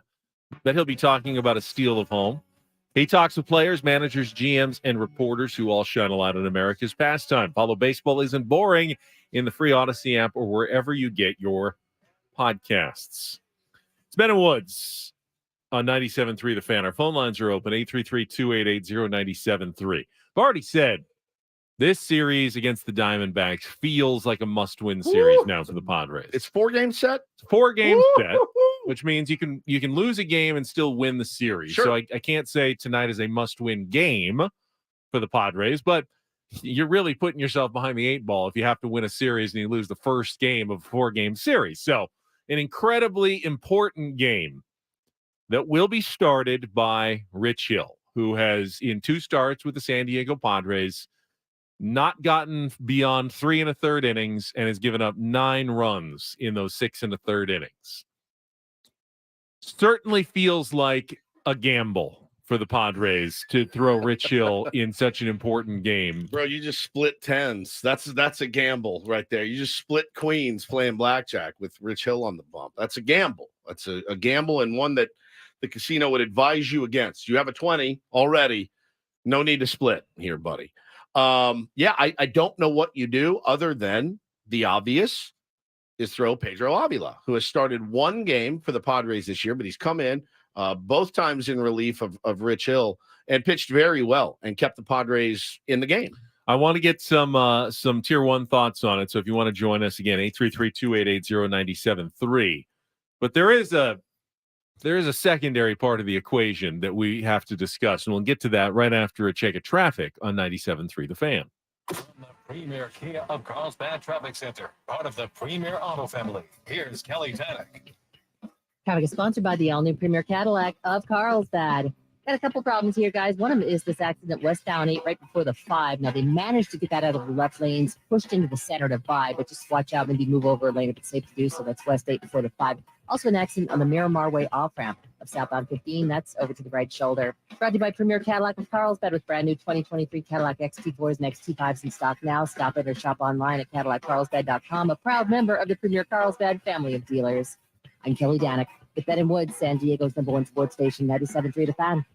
So I think we can all make a fairly decent argument for Pedro Avila, given his results lately and what he's done. Sub-1 ERA since they called him up to make this start in place of Rich Hill, who you can't feel that confident about on the mound today. Even at his best, Rich Hill is not going to dominate anybody at age 43, throwing 87 miles an hour. It's going to be, he's got to have pinpoint control. He's got to have great deception. He's got to outthink every single hitter because there's not a batter in any lineup out there that has gotten to Major League Baseball that can't hit a Rich Hill mistake. Correct. So you have to be one. perfect in to have success if you're Rich Hill. I think Blake Snell gets a knockoff of Rich Hill, to be honest with you. So you can make a really good case for Pedro Avila. I'm looking at our YouTube stream, and we're going to go to the phone lines as well. Let's see, someone called Rich Hill the fire blanket, put out all the momentum, the fire that the Padres have built the last couple of days. People are talking about, hey, Waka is back. Why are you still going with Rich Hill here? Well, ultimately, even if you started Pedro Avila, he hasn't gone more than 4. Isn't Rich Hill probably going to have to come in after him and eat some innings? You don't have that deep of a pen that you necessarily are going to be able to get through it without using Rich Hill at some point in a game like this. Who's on the bump tomorrow? Let's see. So the rest of the series after today, you've got Brandon Pfaadt against Seth Friday. And then Saturday is going to be Merrill Kelly against Yu Darvish.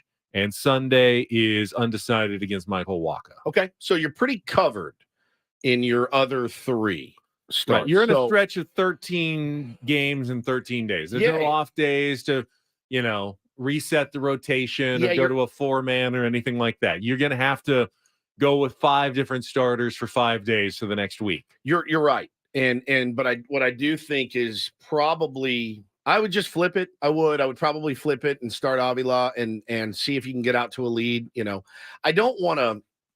We are certainly in no position to punt games at all. And I think it happens in the big leagues. We talk about, all right, man, it's our 5th starter against their 1, and we're going to give the guys, some of the regulars, the day off. We're just not in that position. We're not there to where we can do that. And I do feel what's a better scenario, Ben? Avila starts, he gives you 4 solid innings. Let's say he gives you 4 shutout innings. But you're not scratching out anything against Gallen. Then Rich Hill comes in and blows it up in the 5th, right? Like, what's the better result, or is it just the same thing, just reversed? You know what I mean? It's always better to get out to a lead. Here's the thing, though. Pedro Avila has had success coming out of the pen several times. That's been his. Rich Hill has made 2 relief appearances in the last decade. 2 since 2015. Now, before that, he was a reliever for a good portion of several years in his career in the early 2010s. So he's done it before, but let's see, 22 games, all starts with the Pirates this year, 26 games, all starts for the Red Sox the year before, made 1 relief appearance in 2021 with the Mets. His other 32 games were all starts that year. All starts with the Dodgers in 2017, 18, and 19. Well, I mean, this guy has been a starting pitcher. You're basically asking us, though, to put our faith in Rich Hill starting on the bump, and I get it. I get that that's what his position is. That being said, is it the smartest thing for the San Diego Padres to do today, based on a couple of starts here that have not gone well? It just hasn't gone well for him. Is now the day he figures it out? I don't know. Is the momentum, the crest and the wave carrying this team right now to where maybe you could handle 3 runs in 4 or 5 innings? I mean, that's the other thing, dude, is he hasn't given us those innings that we were kind of promised by One him. Option you could have done, but now you can't, is you could have just gone with Nick Martinez instead. Well, he pitched last night. He pitched 12 pitches. You still would bring him out as an opener, possibly? Possibly. I mean, I don't think Bob Melvin seemed had his mind made up earlier this week that Rich Hill is making this start today, and I've heard nothing otherwise. No, I haven't either. I just wonder if it's the best. I wonder if it's the best course of action for the San Diego Padres. I don't know, but you do have. We had a similar conversation this year. It might have been against the Diamondbacks with Zach Gallen on the mound, and the Dodgers were coming up, I think, the next series. Yeah. And we were deciding it was Ryan Weathers or Yu Darvish. Yeah. You were moving guys around. You're like, are you just kind of punting this game? Right. It does happen, what it man. Feels like, though, if you're throwing Rich Hill out today against Gallen. It does. And that's a really good starter. We could throw Snell out there today, if he was rested. Right. And still lose that game. Lose that sure. game. And I get it. I just don't feel like we're in a position to punt games. That is a very dicey proposition. But Ben made the point earlier in the week. At some point, you're going to have to steal a friggin' game. At some point this season, you're going to have to do it.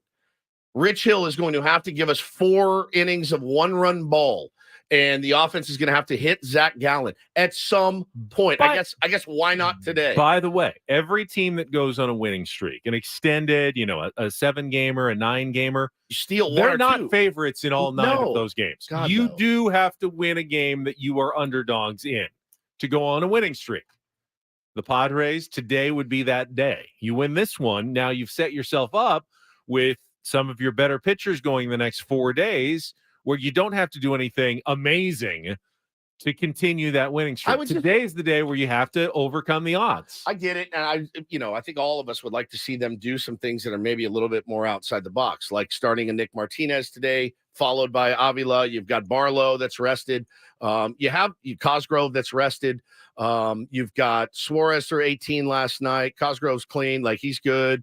Avila, Wilson, Barlow, Garcia, and Rich Hill. If you can cobble together tonight, you are set up pretty well. But we're just not in a position. I'd like to see them do some things. Now, what do I always say about Bob? I'd like to see Bob Melvin do some things that will cover his own ass and say, hey, if it doesn't work out, we thought this was the better move. I think running Rich Hill out there again, he could go out and shove tonight. In fact, I talked about it. He probably if he put will. Avila out there and he got torched, And he gets torched. Like we all are agreeing. Like that's the move we'd like I think to that's see, the right? move, right? And if he goes out because it's baseball and gets crushed for 4 runs in the first. I'd love to see a smug Bob Melvin in the post-game press conference talking about how well Rich Hill threw for 6 innings. 100%. Did a great job. I mean, I know a lot of people. This is why we brought him in. Yeah, I know a lot of people had their doubts, but this is why we brought him in. He's a veteran. He knows how to shake off bad starts and really came through for us today. I'd love to see that post-game press conference tonight. You're telling me we have to believe in Dick Mountain. That's what you're telling me. Tonight, you do. Okay. Let's go to the phones. 833-288-0973. How about Corey? You are up with Ben and Woods on 97.3 The Fan. Hello, Corey. Yes, good morning. Good morning. Morning. Awesome. I've been calling for the last few weeks and finally got on. Nice. Hey, I was at the game last night. That was a hell of a game. I'm telling you right now, that was to see Toddy still home. That was one of those things I'm going to be telling my kids about for years and years and years. But I am completely with you guys with Dick Mountain. I'm a little worried myself. Well, yeah, you have to be. I mean, just based on what he's done here, it certainly made sense at the time, and you can sell yourself on it. Oh, great, man. Innings eater, goes about 5, 6, almost every start out. Then again, not in the middle of a pennant race where he was pitching before. So we can go out and let these young kids get ABs and just go out and try to steady the ship. This is different. Padres are fighting and scratching and clawing. And, Steven Wilson's had a bit of a rough go of it as of late, giving up a lot of home runs. Ben, what if you started Steven Wilson on the bump tonight? He did that. He opened one time last year. He was fantastic. Do something that says we're going to go a little bit out of the norm and piece it together. Every other team does it. Padres are like, no, he's a starter. He has to start. Oh, no. You've requested you only pitch 1 inning. You'll only pitch 1 inning. Oh, no. You like to hit in the 2-hole. You get to hit in the 2-hole.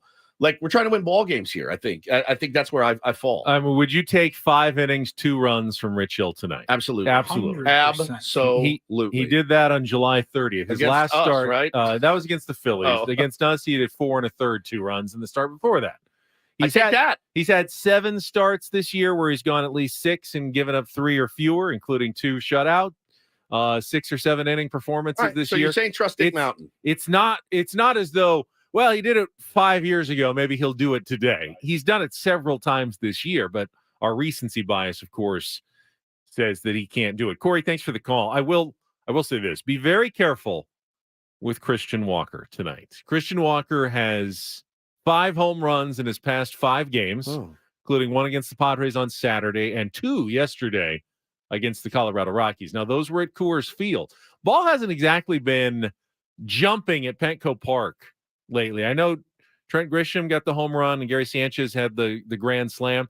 Those were like first row blasts, though. And there's been, for whatever reason, is it the humidity? I don't know what it is. Warning track. I mean, guys are hitting missiles. And they think they got them, and they're all dying at Petco Park lately at the warning track.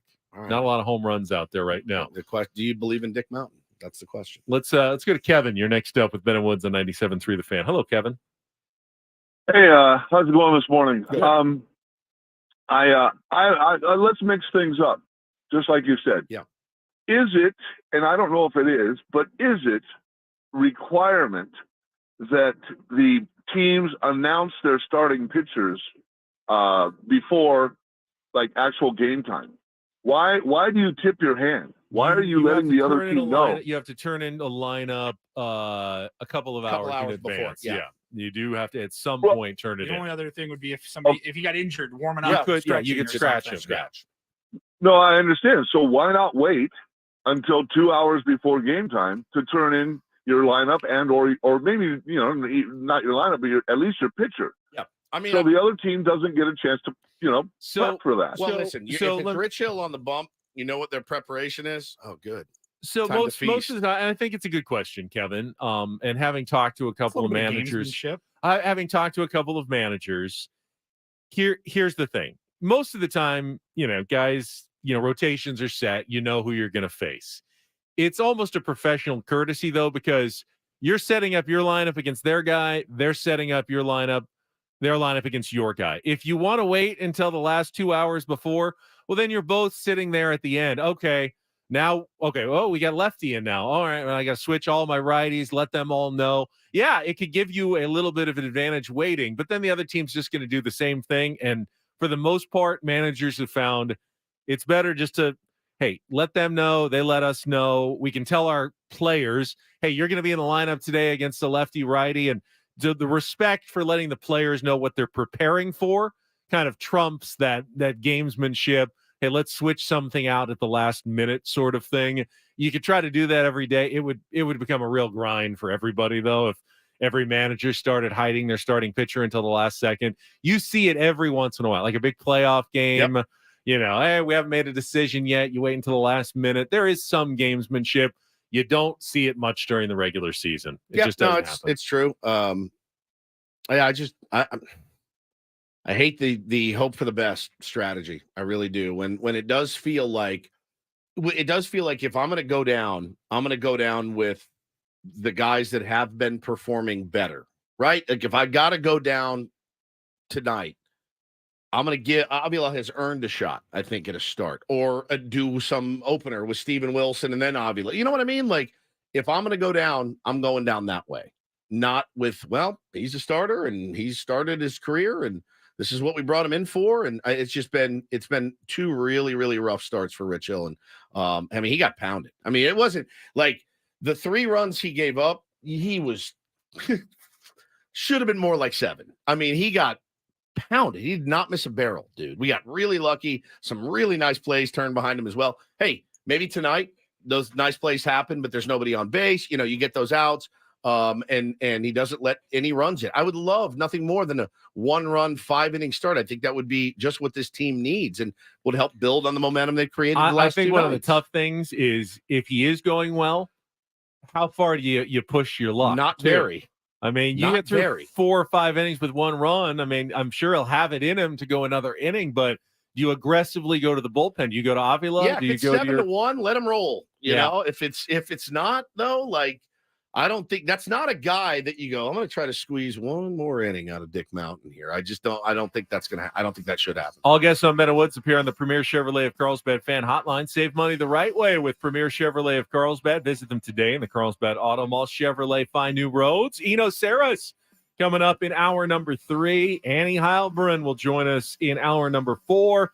All still coming up on San Diego's #1 sports station. More Ben and Woods next here on 97.3 The Fan.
All right, my friends, we are halfway home on a victory Thursday, probably the best victory of the year, I would say. I haven't seen that light on 2 days in a row behind Paulie since the first 2 days of the month.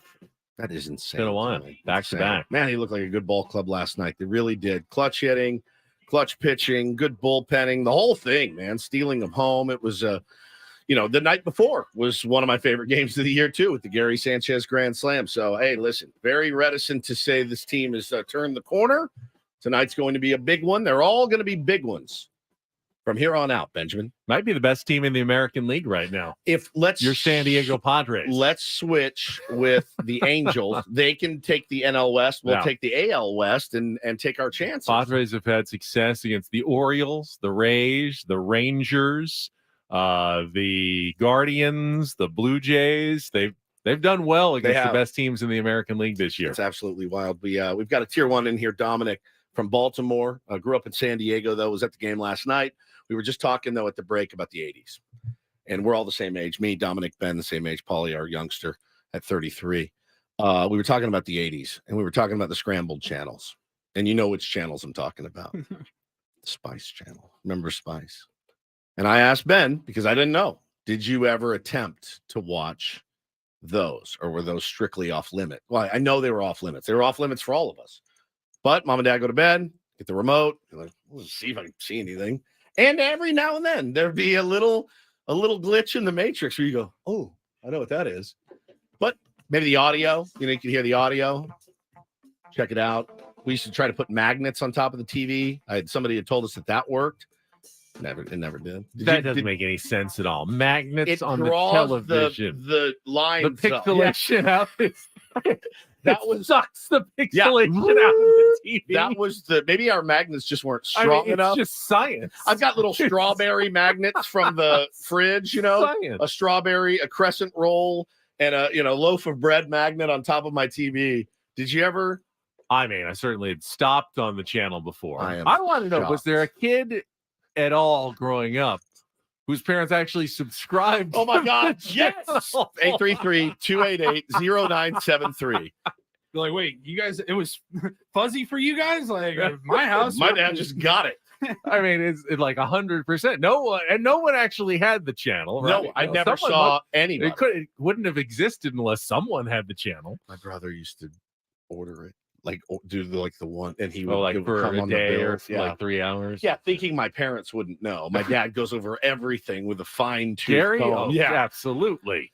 Cool. Somebody ordered Teachers in Heat or something, and brother would just get in trouble for that. So you did stop on the Old Spice. Well, when you're going from ESPN to wherever you're getting to, you sometimes, come across Mother odd channel. This isn't the Golf Network. Brother, I thought this station was about spices, and it's not. I was interested in cinnamon and tarragon, nutmeg. Yeah. No, Ben, her name is Cinnamon. Yeah, her name is Cinnamon. So we were talking about the 80s, and it jogged my memory of a thing that I saw over the weekend, and I fell madly in love with Sunglasses Kid. Yes, this is Sunglasses Kid on Instagram, on TikTok. Sorry, I don't have TikTok, so I saw it on Instagram. Yeah, he's got over 100,000 followers on TikTok. He's unbelievable, Ben. He's a musician, so he puts up this music, and he does POV. This is blah blah blah blah blah. He explains it.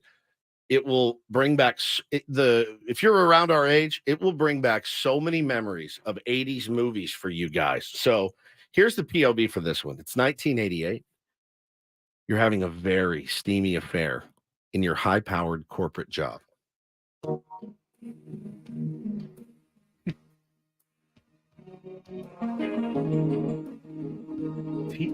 He's unreal. Isn't that perfect?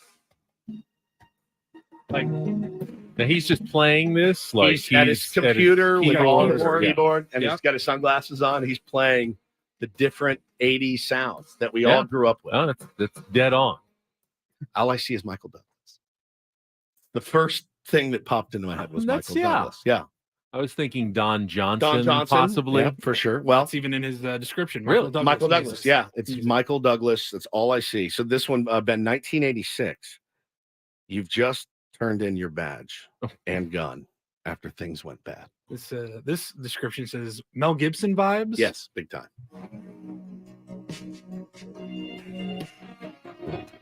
Oh my God. Sulking, brooding a little bit. Yeah. Thinking about your future. Damn it, Chief. Yeah. How am I going to get back on the force? Just blasting a Marlboro outside the station. Listen to that. I mean, it's like a little Harold Faltermeyer. Yeah. Listen The to first one was Genesis without words, and this is a little Harold Faltermeyer-esque. And then it's 1988, and you're investigating a crime scene.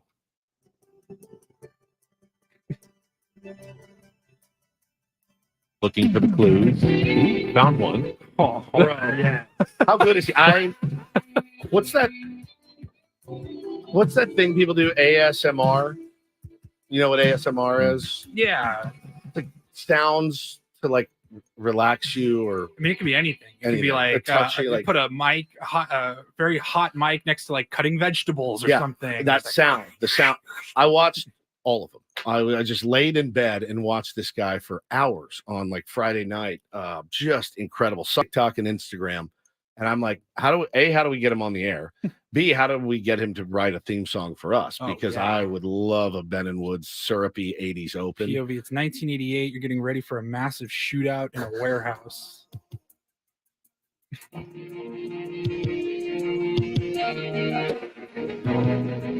Your heart's beating. The comments are amazing. Like somebody goes, I can hear the mullet in this video. Kurt Russell. Somebody says, I just grew a mustache. So good, dude. That guy is incredible. Thought you guys would enjoy that. Sunglasses Kid on TikTok and Instagram, Benjamin. I'm trying to come up with my own scenarios that maybe he can compose one too. Like David Hasselhoff has just lost Kit. Like he's run out of power and he's sad because his car is no longer working. How about this? Rich Hill grabs the ball to toe the slab in a massively important game in mid-August. Here we go. This is Rich Hill warm-up tonight in his head. 1986, you're standing on a bridge looking toward the city lights. I mean, does it not comfort you that Rich Hill watched all of the same shows as us growing up? Absolutely, it does. Absolutely, because he's the same age. It's pretty much both of us, maybe a couple years younger. But he was in high school when we were in high school. This is like a John Candy film, maybe. Yeah. Because POV, it's the 80s. You're riding your bike after school. How about this? It's 1981. You're left alone at the bus depot, Ben, in the bus yard. Traumatic. Yeah, it's traumatic. Really, really, really good. You got a few more pictures, didn't you? I did. Your mom sent me some pics yesterday. Yeah, I'll send them to Paulie. He can put them in the chat. The bus pulling away and leaving me. Yeah. Just messed you and her up for both of your lives. Absolutely. It's a great story. So good luck to the San Diego Padres tonight. I know that the fans will be calm and rational. If there's some early runs given up, I'll be one of them. We know someone who's really good on the keyboard who probably could come up with some of those tunes himself. Robert Cressy. I'm talking about one Bobby Cressy. The GOAT. I think last night, one of the funniest discussions on Twitter, someone tweeted at me. Yeah. You. Why don't the Padres have an organist like some of the other teams do? That would be really cool to have one at Petco Park. That's a great idea. I said they do, and he's literally the best one, and it's Bobby Cressy. So I don't know what the hell you're talking about. But Bobby works the day games. Yes. But they pipe in his stuff throughout. I mean, look. They have pop music and they play other songs, especially during night games. But if you do go to Sunday day games and midweek day games, most of the music is Bobby live, his organ up on top of the Western Metal Supply Company building. And you can actually go see him performing his organ during games at Petco Park. When Bobby plays with his organ. Me too. Live. And I like to just watch outside the rope. him. He's a master at his organ. He's phenomenal. He played Rat for me one time when I was in the house. It was very cool. He does take requests. Yeah, if you'll tweet at him occasionally, he will fulfill requests from fans at the ballpark with songs that they would like to hear. Yep. He don't have a day game until Sunday. This week, yeah. And trust me, I mean, the guys, well, he should be there every night. Look, at some point, Bobby's like, no, I'm probably good with this schedule. It's a lot. Has other gigs that he has working musician commitments for as well. Yeah. 100%. Plus, I think I don't know that I would want every single game to be exactly the same. No. I like that they mix it up, different nights, different theme nights, different uniforms. It's I think it keeps it a little more fresh over a long 162 game season. I always look forward to going to day games because I know Bobby Cressy will be there. That's something to look forward to.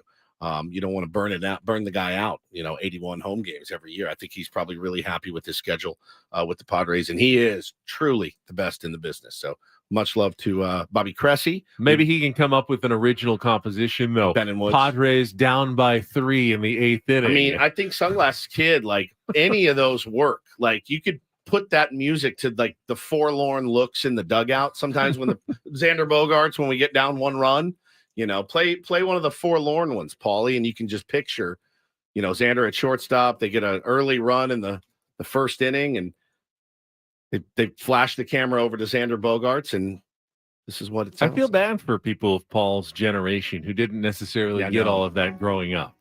Here's Xander looking up to the sky. What did I do? Right down where it's 1-0. Looks off into the Western Metal Building. Paulie, I'm going to need Bob Melvin trying to decide on tonight's starting pitcher.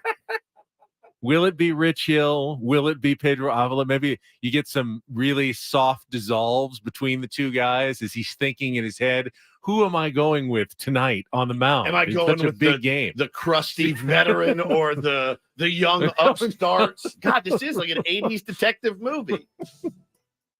Bo Mel's sitting in his office, eating his pregame snack, looking at the lineup card, hand trembling.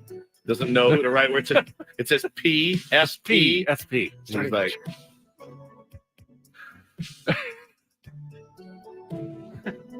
hand trembling as he reaches for the pen to pencil in. Popped in another root beer barrel. D. M.T.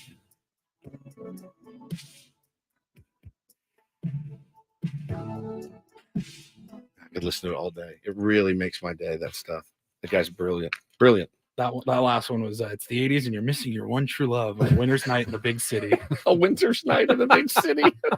So good. It's pretty much every scene from either Die Hard or When Harry Met Sally. So fantastic, man. So fantastic.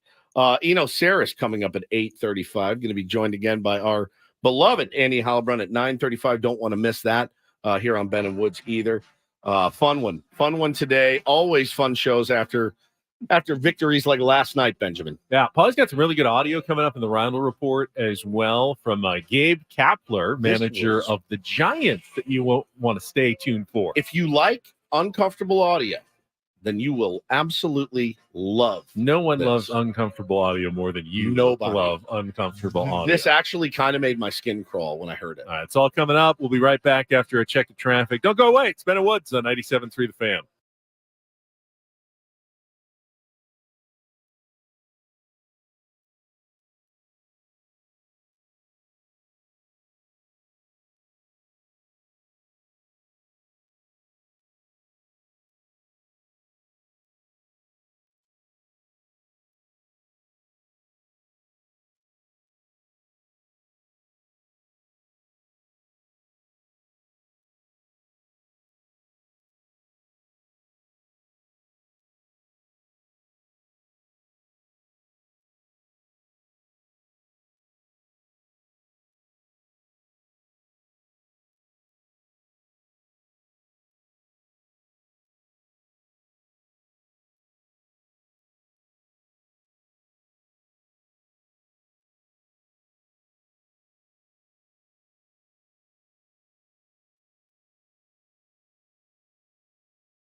good and very bad day for one of the teams vying for the National League wild card spot, the last one. Chicago Cubs had an amazing comeback walk-off win against the White Sox. They were down 3-0 going into the 8th. Got a solo home run in the 8th, and then a walk-off 3-run homer in the bottom of the 9th from Christopher Morel. You see a stadium go nuts, Wrigley Field. I don't think I've ever seen a player go there. Morel was out of his won the World mind Series, going awesome. around It was first awesome. base. Not taking anything away from him. I would have done the same thing. However, it came on the same day that the Cubs learned that they may be without Marcus Stroman for the rest of the season. I think they will be, actually, right? Yeah, Fracture? well, he's got a fractured rib cartilage is what they're calling it, and his return is unknown, indefinite, no status for the rest of the season. So don't know how long exactly the recovery is, but you can't really expect him to be a productive contributor to the Cubs wild card run. And he had been having a great season, and then before the injury, he had a tough July, but before that, he'd been terrific. So Cubs, like the Padres with Joe Musgrove, will be down a key starting pitcher now in this wild card stretch. It's, as you mentioned earlier, it's right there just because pretty much every other National League wildcard team is dealing with something, is struggling. No one is, at least, beyond the Phillies, who are at least kind of holding on to that first spot. The Giants, the Reds, the Cubs, the Marlins, the Diamondbacks have all had significant issues since the All-Star break. It's not just the Padres. The only reason why they're the underdogs is they just have more games to make up than those other teams. But in terms of who's playing better, you can't really make an argument for any of them right now. Going, oh yeah, clearly this team's got it. And the Cubs went on a hot streak, but they've cooled off a little bit, and now they're definitely going to be without Stroman for a significant period of time. It just adds to more of the uncertainty here in the National League wildcard race. No, and again, it's you're not rooting for injuries, but all of these things compounding and the team's all kind of struggling right now. Again, it's right there for the taking. And I think you said it last night, Ben, on the live stream, that, as weird as it sounds to say, I mean, it's still right in their hands. Jed Hoyer had a kind of unusual quote about the Marcus Stroman injury. He said, it's an unusual injury for a pitcher. We found out on Sunday he was having some issues. We didn't know if it was muscular. We didn't know if it was skeletal. We didn't know if it was indigestion. We didn't know what it was. Wow. So it's a cartilage fracture in his rib cage. You wonder if anything goofy happened. You never know. Well, what caused it? When the GM says it's an odd injury for a pitcher, he experienced discomfort following a bullpen session, but that's not necessarily where the injury occurred. Bullpen catcher slings one back, hits him in the ribs, breaks his. I didn't know you could break cartilage either. I didn't either. I had no idea. But I guess it's a piece of something. I guess of cartilage. Yeah, I thought you tear cartilage. They say broken. Broken. All right. Torn cartilage. That sounds better, doesn't it? It sounds more natural. I mean, you tear ligaments. Mm-hmm. You tear. What are the other ones? There's ligaments and there's bone to bone, muscles. But bone to muscle is a ligament. Right. Bone to bone is a tendon. That's the other one. Let me hit the phones. All right, let's go out to the phone lines before Eno joins us. Please. Running through Grey's Anatomy. Yeah. Jed is next up. Good morning, Jed. Welcome to Ben and Woods. Thank you for saving us. Good morning, fellas. How you doing? Good, man. Let's connect to the. Hey, I was at the game last night. I actually tweeted Woodsy, but the energy in that stadium last night was something I hadn't felt in weeks from start to finish. It was absolutely unreal. And the one thing that was the best about last night is we're all talking about the Fernando play because that outshined everything. But in reality, the play that saved the game was Grisham going and getting that ball against the wall because the next batter, Mountcastle, hit a home run, which would have tied it. And then Grisham comes up and hits a solo shot the next inning to give us that insurance run. So shout out Grisham. Big shout out. The whole team's playing well right now. It's really time to roll. It's time to roll. No doubt, man. The Trent Grisham thing it's tough because I can certainly see, because you still see a lot of just get rid of him, put Tatis in center, and I see a lot of it. And then he'll go out and have a game like he does last night. He's got 12 home runs now. No doubt. Mean, he's just a couple of behind the guys. And when you add the doubles that he's in, He's had a lot of extra base hits. He's a maddening player. He is absolutely one of the most maddening players. He's too good to give up on. Correct. He's too frustrating and inconsistent to rely on. And to just like if I'm pitching, there is legitimately no one else I want in center field. If I'm the starting pitcher for the San Diego Padres, anybody, hey, who do you want? Give me Trent Grisham every day of the week. And I think that plays. It does play. And it really plays if everybody else is doing what they're supposed to do. We've said it like a mantra. Trent Grisham is your 9-hole hitter with that defense that he flashes, Ben. I'm fine. I've been fine with Grish for a while. Games like last night, he takes good swings. Like he takes good swings, and when he hits it, hits it hard. Jed brought up the atmosphere after a one-night blip of sellouts. They didn't get one on two nights, Monday and Tuesday. They went back to their 50th sellout of the season, 48 at Petco Park and the 2 in Mexico City. So they did sell out last night's game, but there are tickets still available for the homestand, and we're about to give away. What are we going to give away here, Paulie? Is it the we are doing? Well, I know we have a bobblehead. We have tickets, so we're going to give away one of the bobbleheads here coming up. Let's get the phone lines cleared so we can give that the number in just a second. But we're going to give you an opportunity. Well, you can call now, 833-288-0973. We'll take the 5th caller, 833-288-0973. You can win a Ha-Sung Kim bobblehead. Again, that is the Tuesday night giveaway for the game against the Marlins. There are tickets available for the rest of this homestand. Just go to Padres.com to check it out. We'll also have a chance to win some tickets for tomorrow's game later in the show in our 9 o'clock hour, so you can stay tuned for that. But right now, Ha-Sung Kim bobblehead up for grabs, 833-288-0973. It's been good to see, it seems like Fernando Tatis Jr. has been shortening up a little bit at the plate. Had back-to-back 3-hit games for the first time in his career. That Monster surprised series, me. Man. But not a lot of extra base power. He only has 4 home runs since the start of July. That's in crazy. A month and a half. So it's been a lot of singles. He's going all directions. He had a right field liner, a left field liner, RBI single, a grounder through the hole on the left side. He's moving it around. It's usually a good sign. He's going to, at some point, you want to see that extra base and home run pop come back into it. Xander's been still hitting over 300. The clutch hits haven't really been coming until last night. Had the big one. Padres, though, need Soto and Manny to get back locked in. Yep. Manny's cooled off after that really hot July. Soto, 0 for 12 run until that bloop single right after Tatis had stolen home. He needs to kind of get locked in as well. If the Padres are going to go on a run, it's going to be really hard to do it if both Soto and Machado are slumping at the same time, back-to-back in the order of 3-4. No doubt. And I'm not too worried about Juan Soto. I'm not. He has the ability to. Again, he barreled a couple of balls the night before. One almost went out. One was hit scorchingly hot right up the middle. Just his process is fine. I trust his process. I trust that he knows what he's doing. One of the best hitters I've ever seen. It's going to be fine. But, yeah, you want to see some of those start to fall. All right, we're going to take a time out. When we come back, after we give away this Ha-Sung Kim bobblehead, Eno Sarris, his weekly Smart Baseball segment, The Athletics. Eno Sarris, maybe he's got a thought on Rich Hill versus Pedro Avila as well tonight. We'll talk to Eno about it coming up next on San Diego's #1 sports station, 97.3 The Fan.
Just the best of the best. Yeah. The threesome you usually think of. Yeah. You think of elite athletes.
Congratulations to Christian. Takes home the Ha-Sung Kim bobblehead. We will give away some Padres tickets coming up in our next hour. This hour of Ben and Woods is brought to you by BalancePro.org. Are you worried about the rising costs of managing your home expenses?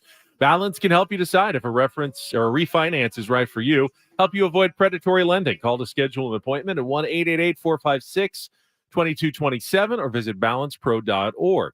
I'm just going to warn Sarris, who's on hold and will be joining us after traffic. Going to be revisiting a piece he wrote a couple of years ago about his Stuff Plus involving one Rich Hill, starting pitcher tonight for the San Diego Padres. No, you did say a couple of years ago. He did write it a couple of years ago. It's a couple of years ago. I'm just giving him that just to be clear, giving him that warning. 23 years ago. He was, it's 2 years ago. He was 41. Okay. Now he's 43. Right. Just curious how things have evolved. We'll get to Eno right after traffic here on 97.3 The Fan. From the Premier Kia of Carlsbad Traffic Center, part of the Premier Auto family, here's Kelly Tannick. Traffic sponsored by Premier Kia of Carlsbad. What's going on, guys? Got all kinds of accidents now. Westbound side of the 8, right past College. There is a collision. Looks like that is now over to the right shoulder. Up ahead, clearing an accident right before the 5. Moving that over to the right shoulder. Also going to find on the eastbound side of the 8, right around Mission Center Road. Collision, not showing if lanes are blocked. Westbound King Freeway, right before the 5. 3-vehicle accident in the center divide. Traveling on the northbound 15 near the 163. We're getting reports of a stalled vehicle kind of over the right shoulder of the HOV lane. We've also got northbound 15 just before Valley Parkway. The collision we're saying that is blocking middle lanes. Tow truck is on scene to assist with that.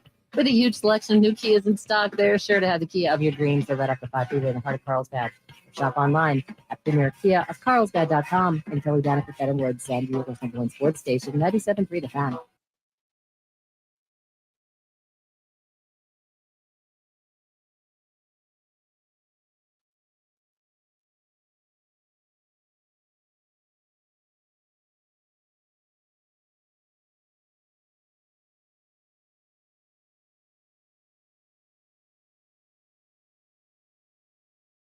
And we wish a very good morning to Eno Sarris. Hello, Eno.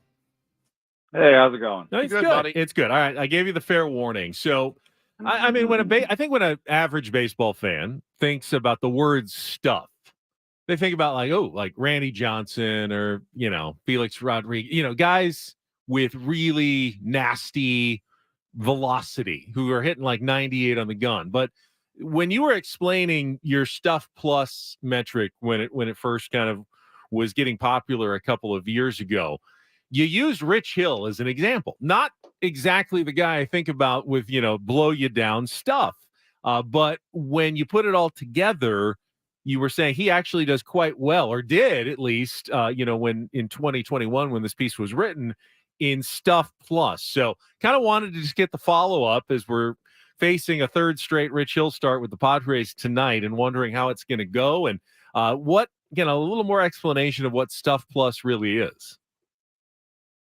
Yeah, it's just supposed to be appraising the physical characteristics of a pitch. And, one of the things that's interesting in it is that release point is super important.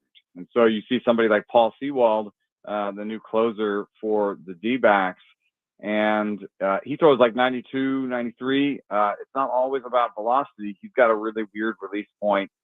He's got really weird action on his pitches. He kind of has like a side army release point, but he kind of pitches a little bit more like an over-the-top guy.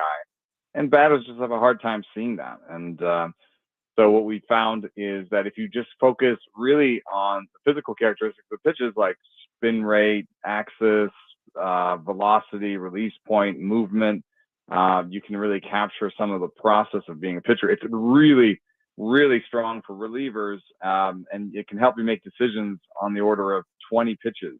It can tell you stuff, but starters are a little bit more complicated because of the way all their pitches fit together. Sometimes you should throw a pitch that doesn't have high Stuff Plus because you don't want them staring at your two best pitches the whole way through the game. So there is, for starters, a little bit more complicated, but that's the short pitch. But essentially, it's what makes it difficult for a batter to hit a pitch, and that's not always just more and more velocity. It's just more and more weird action and the inability to make solid barrel contact on a ball and to pick up the pitch. Yeah.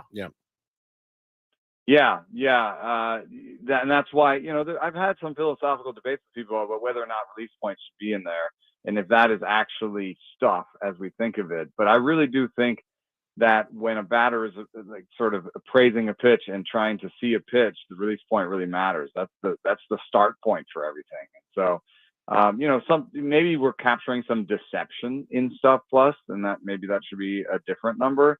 But I do think that, this is where the ball starts. This is how it moves. This is where it ends. That sounds like Stuff Plus to me. That sounds like stuff. And so far in his brief tenure with the San Diego Padres, Rich Hill has not fooled a lot of batters, a lot of barrels. And what did he give up his first start? Six in his first, 3 in his second, 3 that probably should have been 7. A lot of barrels right at guys. I mean, it was like, honestly, it was like playing with fire. Watching him pitch that second game, I was surprised he only gave up 3. So nobody was expecting, Justin Verlander when he got here, right? Nobody was expecting him to come in and be dominant, but you did maybe expect a little more weak contact, a few more outs and maybe a couple of more innings per start. Could be getting used to a new home, all that stuff. But he's been around so long; he's played for 1,000 different teams. What are you seeing out of Rich Hill so far in San Diego? We had this whole talk about how it's not about velocity, but in his case, I do think that velocity is a big part of the piece of the puzzle. Is he's still got a good curveball, but and that's why his Stuff Plus is not even lower than it is, but it has dropped off because right now, for example, 100 is average, and his Stuff Plus on his four-seamer is 77. So it's really fallen off there, and really what he's left with is just the curveball. I think there's an easy comp, kind of Adam Wainwright is who I think of. Yeah. Somebody who has the curveball and can still on a good day, play around with hitters. Is this going to be the curveball or is this not? Kind of work with that anticipation and sneak all the other pitches in. But what we found when we were looking at this a while back, and this is some old research, but we found at one point that between 90 and 94, average fastball velocity didn't matter that much. Going from 91 to 92, not a big deal. 92, 90, or going the other way, 93 to 92, not a big deal. That was kind of the hitting zone. But when you looked at fastballs that were higher than 94 or lower than 90, you found a big difference on how many home runs and how many swing strikes that you found on those pitches. Now that research is a little bit old. Average velocity now is 94. So I would guess that the window has moved a little bit, and it's like between 91 and 94, 95. It's not a big deal. But if you get over 96, if you start averaging over 96, it's a big deal. And if you start averaging 90 or lower, it's a big deal. And I think that's what you've seen. Some of these older pitchers like Zach Greinke, Rich Hill, they're having a harder time because they're averaging 89, 90 on their fastballs. And that's just, I think, so easy for hitters that now have to, the average fastball is 94. They have to be ready for 94 every night.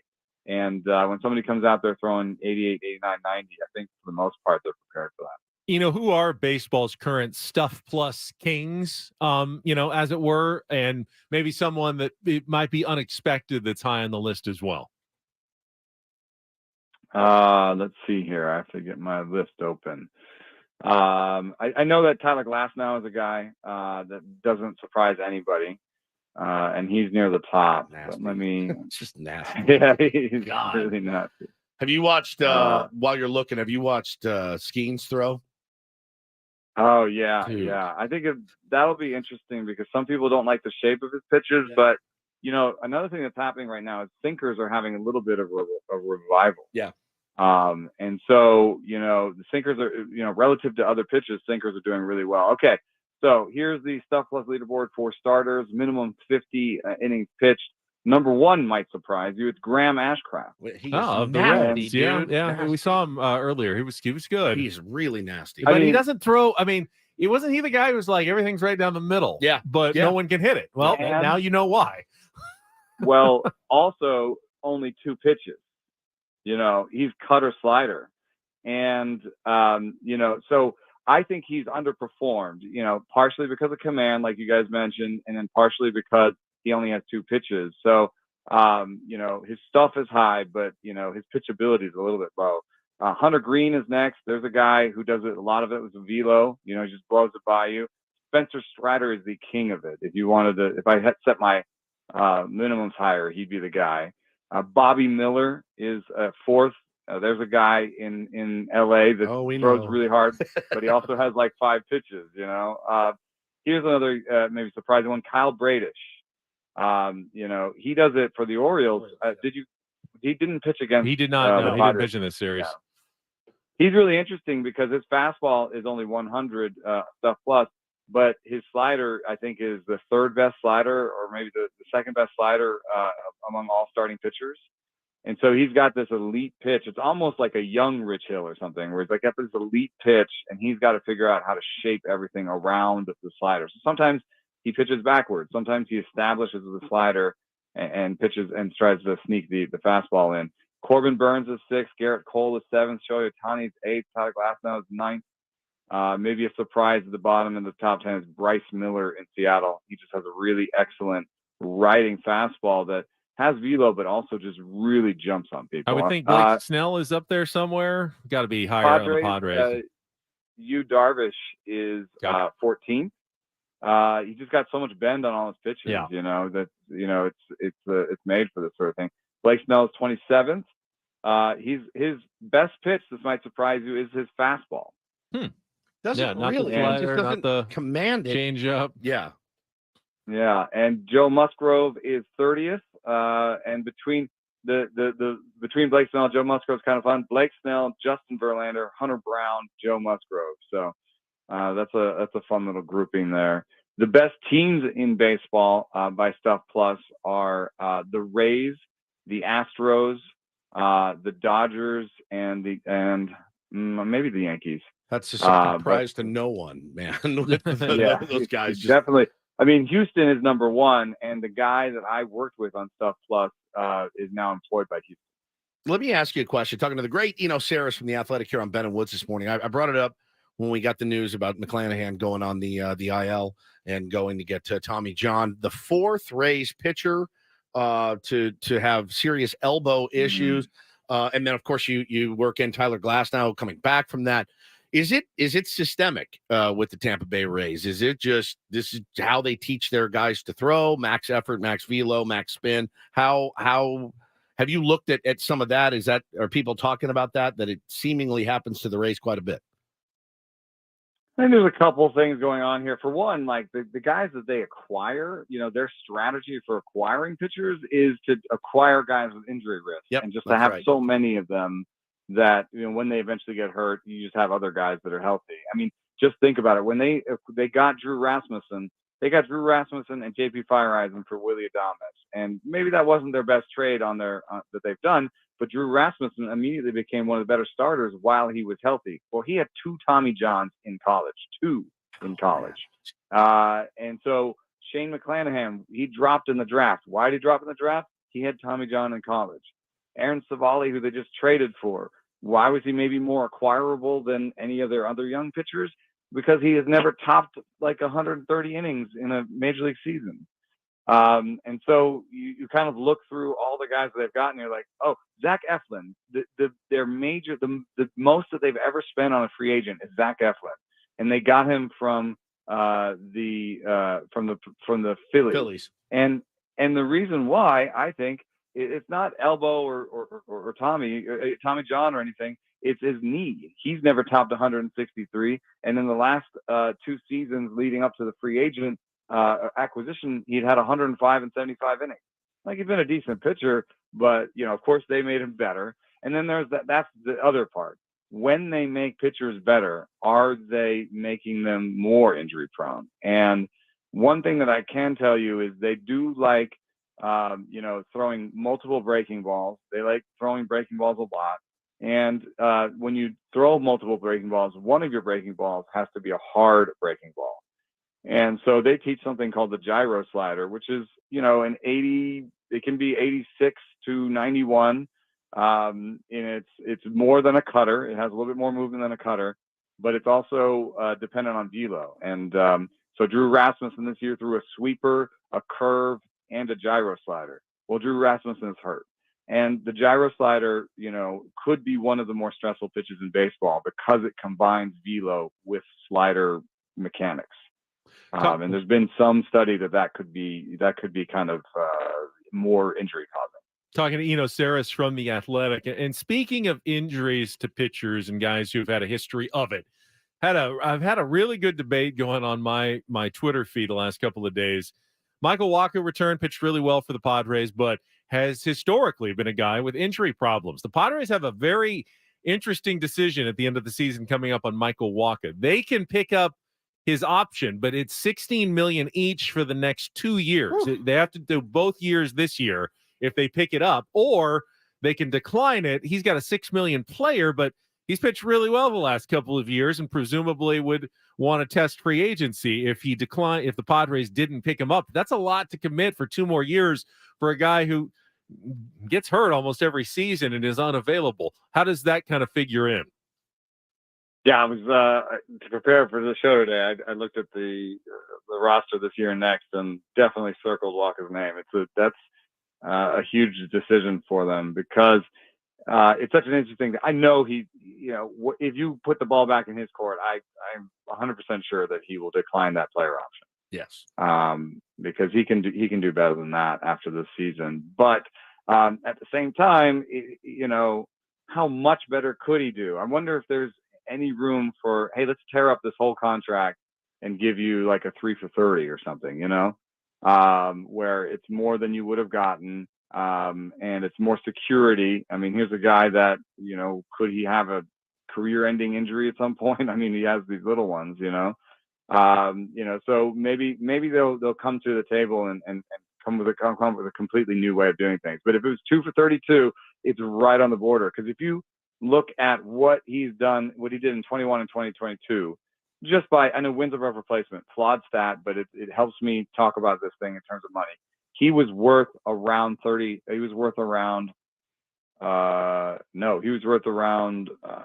would say, I'm eyeballing this, $20 million in those 2 seasons. In this season, he's been worth $16 million. That is a tough decision they've got. So if you signed up and you said, oh, yeah, give us 2 more seasons, you could get the last 2 seasons where he's only worth 20 instead of 32. Or you're hoping that you get 2 more this season where he's worth more like 32 of the next 2. I don't know. The way projections work, you say he's 32. He just came off this good season. You're more likely to get the 2 years of that you got in 21 and 22. So I doubt that I would sign him for 2 and 32. Regression is always in the back of your mind when it comes to a player like that. He is just now coming off the IL for 8 weeks because of what? Fatigue. So shoulder fatigue was why he was there. Thank you, man. We really appreciate you, Eno. Yeah, I will have to say it's been a crazy season, but a game like last night, you're like, oh man, yeah, they have so much talent. The Orioles are a first place team.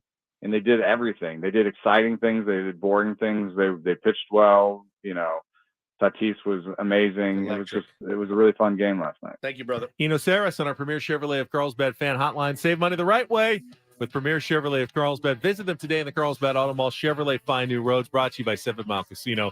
Each week we thank them. We thank Eno. We come back with the final hour. Round of report next on Ben and Woods. Diamondback today. Pre-game 5:40. First pitch 6:40. De La Cruz going to try for second. Fernando's throw has him nailed. The Padres play here on San Diego's #1 sports station, 97.3 The Fan. Many of the successes you've had began with a great opportunity. Now, here's another one. Make your next career move with a degree from University of Maryland Global Campus. Choose from more than 125 degree and certificate programs featuring online and hybrid courses, faster onboarding, and no-cost digital resources in the place of most textbooks. Get started on your undergraduate or graduate degree or certificate right here in San Diego. No application fee through August 31st. Learn more at umgc.edu. U.S. Bank is ranked #1 in customer satisfaction with retail banking in California by J.D. Power. Since California is home to most award shows, we've prepared a thank you speech. To Californians everywhere, we've been proud to help you plan, budget, and save smarter. Our goal tracking and budgeting tools would have no place to shine if it weren't for you, and we can't thank you enough for that. And thank you to our real-life humans who go above and beyond for our customers every day. Bravo, U.S. Bank! Bravo! For J.D. Power 2023 award information, visit jdpower.com/awards. Member FDIC. Life is full of special moments. They can be as big as weddings or as small as taking off a Band-Aid. One of our special moments at Kaiser Permanente is the opening of the new San Marcos Medical Center in North County. This state-of-the-art facility is now open and provides world-class care so you can get back to your special moments as soon as possible. Kaiser Permanente, for all that is San Diego, for all that is you. Go to kp.org/San Marcos Open to learn more. Running a small business takes grit and determination and a communications provider that's got your back. That's Spectrum Business. Fast, reliable communication solutions that keep your business going. Get 300 megabits per second internet, just $49.99 a month when bundled with Spectrum Business Connect, the all-in-one phone system that lets you work from anywhere on any device, and get a free mobile line for a year. Visit spectrum.com/go faster. Restrictions apply. Services not available in all areas. Hurry up. Go away. I'm enjoying my hot shower. Yeah, we'd all like to. Hot water hug. That's it. Family meeting. We can all enjoy long, steaming, hot showers, even the last in line, which it seems is always me. But go ahead. Have that imaginary argument of what you should have said. Take your time. With our new high-efficiency Navien tankless water heater, I'll never take a cold shower again. Visit tanklessmadesimple.com to learn more. Keeping your kids safe is a full-time job, whether it's putting on outlet covers, installing child gates, or gluing down your priceless vase. So Duracell made one part of childproofing simple. Our lithium coin batteries are the only ones coated in a non-toxic bitterant to help discourage swallowing. Your kid is safer, and you've got one less thing to worry about. Or glue down. Duracell, engineered for more. Available in 2032, 2025, and 2016 sizes. Social media is a great place for fun, jokes, and tons of Padres content. Are you going to discipline him or not? Ooh, discipline, kinky. Follow us on Facebook and Instagram at 97.3 The Fan for the best Padres content anywhere. At least now you guys have something to talk about. KWFN and KWFN HD1 San Diego. This is Blake Snow. And the pitch is swung on and pumped the fastball right past him. The Padres play here on San Diego's #1 sports station, 97.3 The Fan. Always live on the free.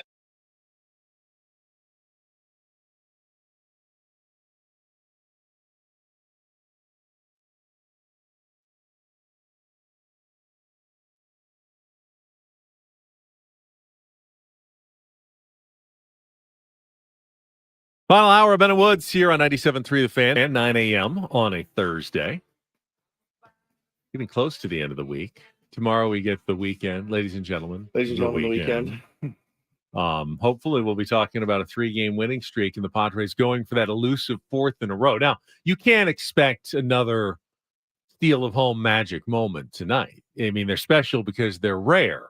I think you can expect the Padres to come out about as confident and fired up as we've seen them all season. I would hope so. I went back last night, Woods, to see if I could have the Padres had better back-to-back games this season. I mean, the night before was spectacular. I was fully expecting the answer to be a resounding no. It wasn't quite as resounding of a no. It's a long season. You play a lot of games, and the Padres have had some good back-to-back days. For instance, Michael Wacha beating the Braves 4-1 in Atlanta, followed by a 10-2 win for Seth Lugo over Atlanta. That's 2 pretty good days in a row. That was a 3-game winning streak early in the season. Now barely remember. That's April 8th and 9th. And there were a couple other examples where the Padres had good back-to-back days. Nice 7-1 win over the Cincinnati Reds, followed by the beating of Clayton Kershaw, the famous Kershaw meme game over the Dodgers at home, 5-2. Good back-to-back days there, but this definitely goes up there among the best back-to-back performances by the Padres this season. Yeah, no doubt. I mean, I know recency bias is real, and it's very real in my head because the last 2 nights are the most fun I've had watching Padres baseball all season. Just the importance of the games, the caliber of the opponent, the way that the games were won, seeing 2 things we have not seen all season long, a steal of home, a grand slam. Phenomenal. I'd love to keep this thing rolling, man. That's the problem, man. It's like once it gets going, you do not want a lull. Somebody made the really good point on Twitter earlier that, hey, man, at least there's a game today, because typically this season it's felt when the Padres do get things going, the offense starts to click. All right, we had an off day. And then it's just like, oh, my God, it sucks for us. It sucks for the audience. I always want to be watching the Padres play. But it also, kind of kills any momentum that they've built. Now, we'll see. We'll see how the momentum – the first inning tonight, man, when Hill goes out and grabs the ball, I don't even know if I want to watch the first half inning. I'm not a big believer in the concept of momentum, which is insane, but yeah. It's not. I mean, baseball as well as any fan.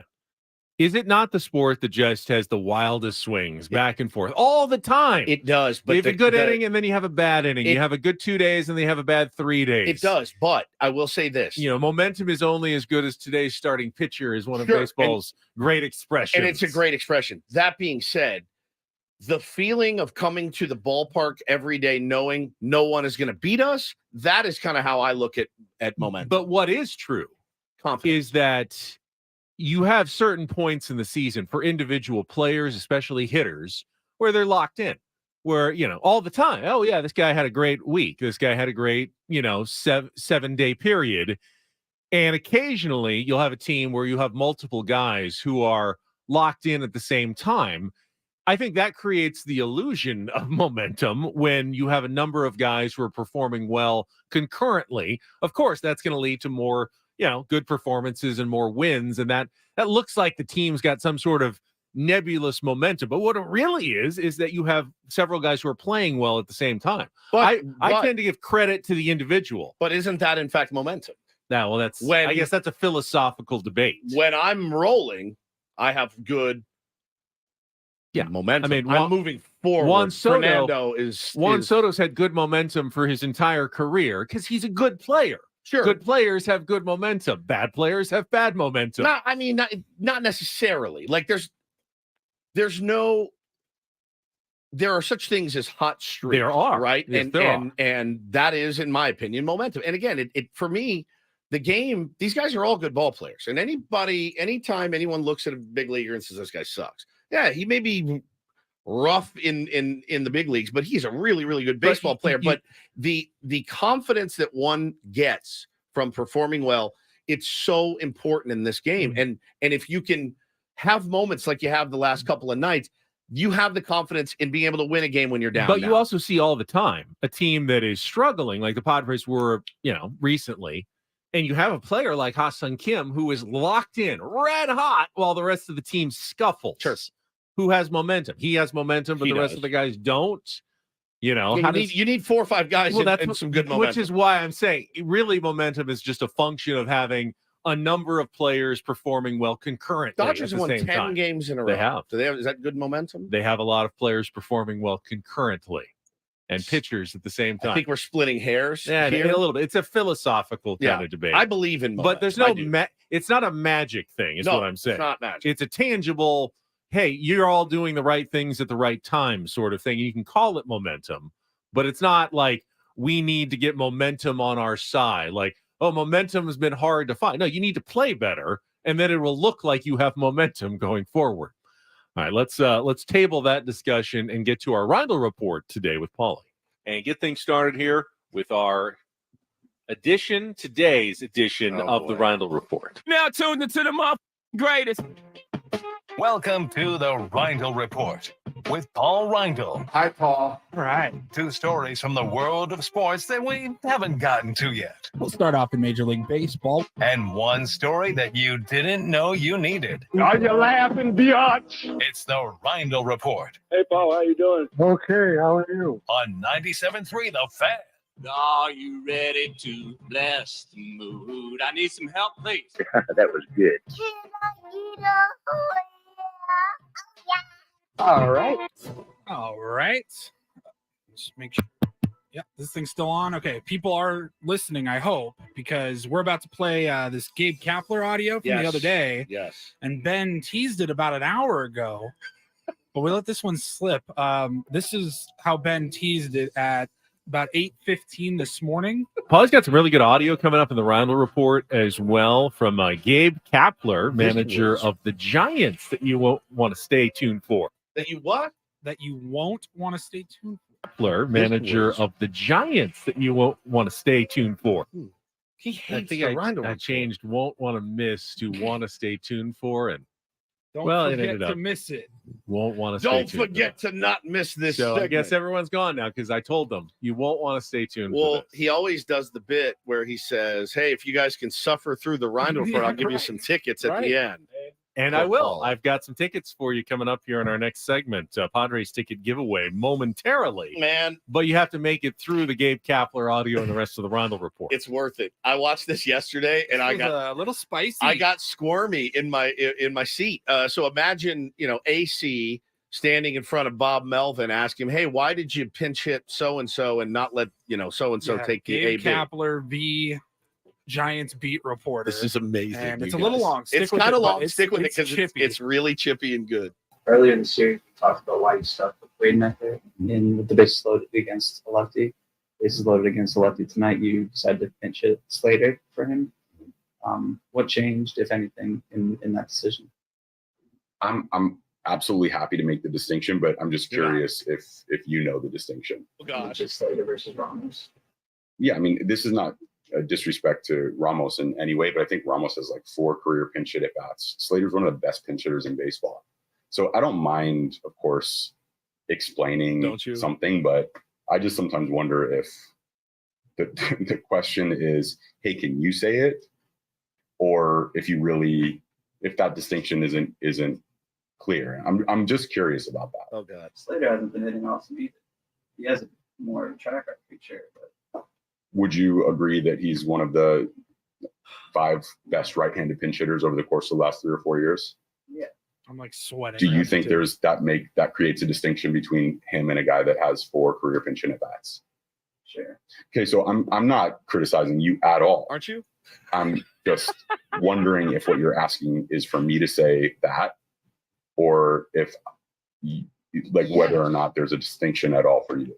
He was in a similar situation, so I think people would be interested to learn. Sure. And you explain it. Yeah, and so I mean, again, Slater's one of the best pinch hitters in baseball, particularly against left-handed pitching over the course of the last 3 seasons. And so in that situation, we trust that he's going to go up there and have a good at bat. He didn't. He grounded into a double play. Yeah, so the pinch hitter was 0 for his last 16. Austin Slater has just been scuffling a lot, and I think the move, they pulled this kid that they just called up. I can't remember his name, but he's a stud. And then no, it was another guy that, like you said, no, they pulled the kid. They pinch hit for the kid. Yeah. What the hell's his name? He's so good. With Austin Slater, Meckler. Yeah, Wade something like that. Wade something Meckler. like that, yeah. So they, instead of going to another pinch hitter, they went with Austin Slater, who's really been scuffling, and they just asked the question. And I did think it was interesting that Kapler's like, yeah, do you just want me to say it? And they're like, well, yes, like that's your job. I can write it, but you have to say why you made those moves. Kapler's being honestly being kind of a jerk in this scenario. Oh, big time. That's the job. Has that ever happened to you, by the way? Yeah.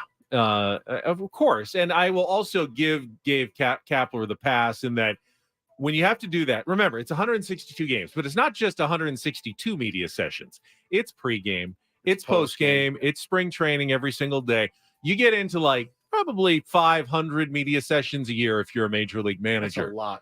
You once or twice after You're a gonna tough lose your loss, cool. you're going to you lose your cool. But the job of a reporter is you may know the answer to many of the questions you're going to ask, but you need to get the manager to actually say it. Because if you just, if you just write it, I know what he was doing, so I'm just going to write. Here's what Gabe Kapler was doing. Well, then you're just assuming. And if it turned out in one case that you were wrong, well, then you're not doing your job. So you ask the question knowing full well 99% of the time what the answer is going to be, just to confirm it and to get it in his own words, in his quote. Yes, here's why I did this move in this position in the game. It's such an easy answer. Ask me. I'll be Gabe Kapler. All right. Hey, Gabe. Why did you choose? My name's Steve, by the way. Steve Woods. Oh, you want me to be Woods? All right, Woods. Why did you pinch hit Ramos or for Ramos in that situation? Oh man, honestly, I love what Slater's been doing. I know he's been scuffling, but I mean he's got a track record, Ben, of being really successful at pinch hitting. He's one of the best in the last 4 or 5 years. Obviously, as a manager, you make moves. They don't all work out. I don't know if you guys realize that from time to time, but you got to try to push the right buttons at the right time. That's why. It can feel like, I'm sure it feels like a game of gotcha when you're a manager sometimes, because whatever you say, when it didn't work out, they're going to write, oh, well, why did he do that? It didn't work out. Well, here's what he said, but he could have gone this other direction. Yeah. Well, that's always the case. And it's all like Bob Melvin knows. It's always if Rich Hill doesn't pitch well, why didn't you go to Avila? Someone's going to say, well, why didn't you start Avila? And he's going to have to answer that question. And we already know that he's going with Rich Hill because he's the starter. And, this is why he was acquired. And they wanted to give him another chance. We know the answer to the question. Correct. It will be asked tonight. If Rich Hill struggles, why didn't you start Avila in the game? And I want Bob to say, why do you think I should? Yeah. I mean, I'm happy to answer. I have an answer.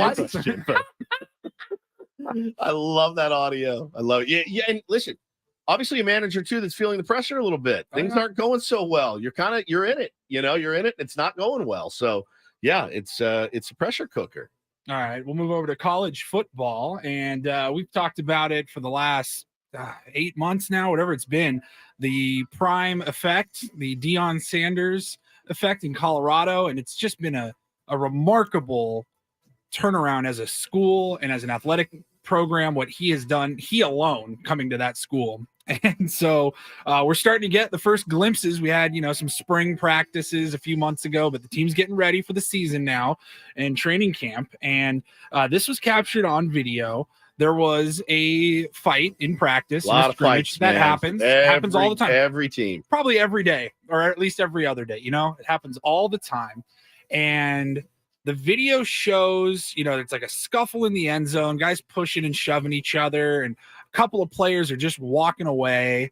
And Deion gets into this huddle, grabs everybody around him, and had this message for his team. He just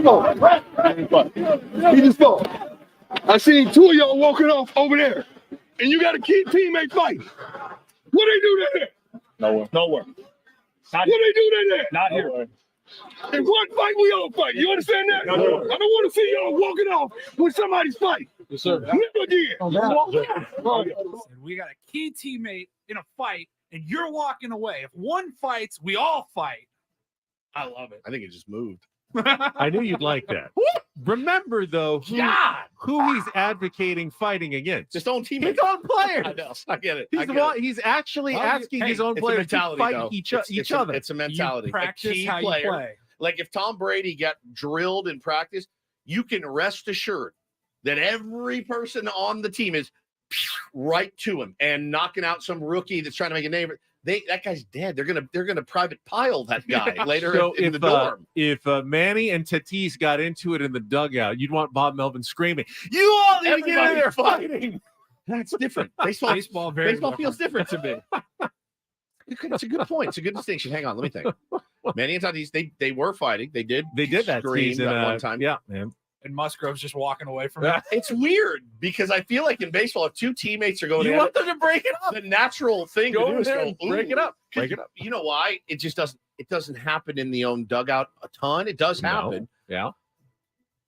Ooh, it's a good distinction you made.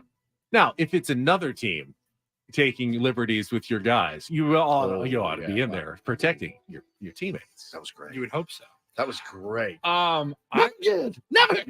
Yes, sir. I love my last story, but we are very short on time. Right, we can do it next. We can do it tomorrow. It's up to you. You won't want to stay tuned for the rest of the Reindl Report. However, if you do, we'll give you some Padres tickets in our next segment. Is that enough for you to keep listening to the Reindl Report? That will work. All right. So both don't stay tuned and also be right back with us. A very confused husband on Reddit. Oh, man. He doesn't know what to do. That is coming up next after traffic here on 97.3 The Fan.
We're in the middle of the Rhino Report. We just left off with some Deion Sanders audio, which I was listening as I drove in. DA made a good point about how most college coaches, Nick Saban's, Brady Hoke, whoever it is, they love closing their practices. They're always worried that the secrets are going to get out and they don't want the media watching. They'll close it after 15 minutes. You can watch stretching generally, and then you got to leave. Deion has film crews at his practices. He is trying to promote his program and use his personality and his popularity as a vehicle to get Colorado football out to the masses. I mean, ESPN broadcast their spring game, a couple of months ago. Never would have done that for Colorado if it weren't for Deion Sanders being there. And this is part of that process. Now, their team was horrible last year. They have a lot of transfers coming in, but they're not picked to be that good this year. It takes a little while to turn around a college football program. It's probably not going to be instantaneous, but Deion's not waiting. He wants the publicity. He wants to see this stuff. I want to watch. Don't you? Well, yeah, man. He makes it interesting. Don't you guys want to watch? I do. Deion's very compelling. He is a very compelling sports figure. Man. Always has been. No doubt about it. Always. The two sports star, the helicoptering from one game to another in Atlanta. I mean, he was always hit a home run and scored a touchdown. Yeah. That's staggering. Staggering. Yeah, I'm interested to see how it works out, and I'm way more looking. If the Colorado Buffaloes are on television, I'm more apt to stop down and check out. I at least want to find out the score, see what's happening, and I don't. He's not a guy that I'm going to actively root against, right? Be like the hype train, you know what I mean? But it's just going to be an interesting sociological. The real mind bender here is it was Colorado going to the Big 12 that kind of started the dominoes that crippled the Pac-12. Do they even get that invitation if Deion's not there? I mean, does the Pac-12 does the Big 12 even give Colorado another look? Like, they don't do anything well. Who cares about Colorado now? But once Deion was there, all of a sudden let's get Colorado back and get some of that hype in our conference as opposed to in the Pac-12. And all of a sudden the Pac-12 is gone essentially now. And I don't know if that happens without Deion Sanders. That's a really good point. Really, really good point. All right, so this is the story that we were talking about. It's been going around for the last few days, and the headline... And this is real. This is real. Oh, my God. The headline reads, dying wife asks husband if she can have sex with her ex one last time. By the way, you said this is real. I forgot to mention earlier, Real or Fake is brought to you by Home Turf. Save time and water with pet-friendly, always green grass, and get a free consultation by calling the team at Home Turf at 888-4SD-TURF or go to sdhometurf.com. Now, you're saying this is a real story. It's a real story. The man submitted his situation on Reddit. He said, let's see, my wife has a terminal disease. She's projected to live at most 9 months. Okay. I'm, of course, destroyed. We've been together for a decade. I don't remember life without her, and I don't know what I'm going to do when she's gone. But doing my best to make the last days of her life good and grant whatever wish I can. The doctors said that she was likely to need a wheelchair in 4 to 5 months, and then by 8 months, she'll be bedridden for the last few weeks. Horrifically sad. Horrifically. It's awful. It's the worst. Recently, she sat me down and told me that one of the last things she wanted to do was have sex with her previous partner. Say relations, Paulie. Hey, I don't want to get in trouble by Adam. I know. That's what I'm telling you. Say relations. I, of course, was shocked when I asked why the F she wants that. So basically, she thinks that the most physical, compatible, satisfying lover was this guy. She gave a whole monologue about how relations sometimes it's just physical and how emotionally fulfilling relations is with me, but it was BS to get to that point. I'm left with this. So bad, dude. Deny my wife who is dying a wish for my own ego, or let her go do that. I'm honestly so pissed off and betrayed that she asked this of me. I feel like I'm put in a position here. I have to say yes because she's dying. I know what I want to say, but I don't know if that's does right. the ex-guy have a say in this as Right. well? He's just like, whoa. I'm happily married. I don't want to do this. I mean, usually like Make-A-Wish Foundation is, I want to go to Disneyland or something. I'd like to meet Fernando Tatis Jr.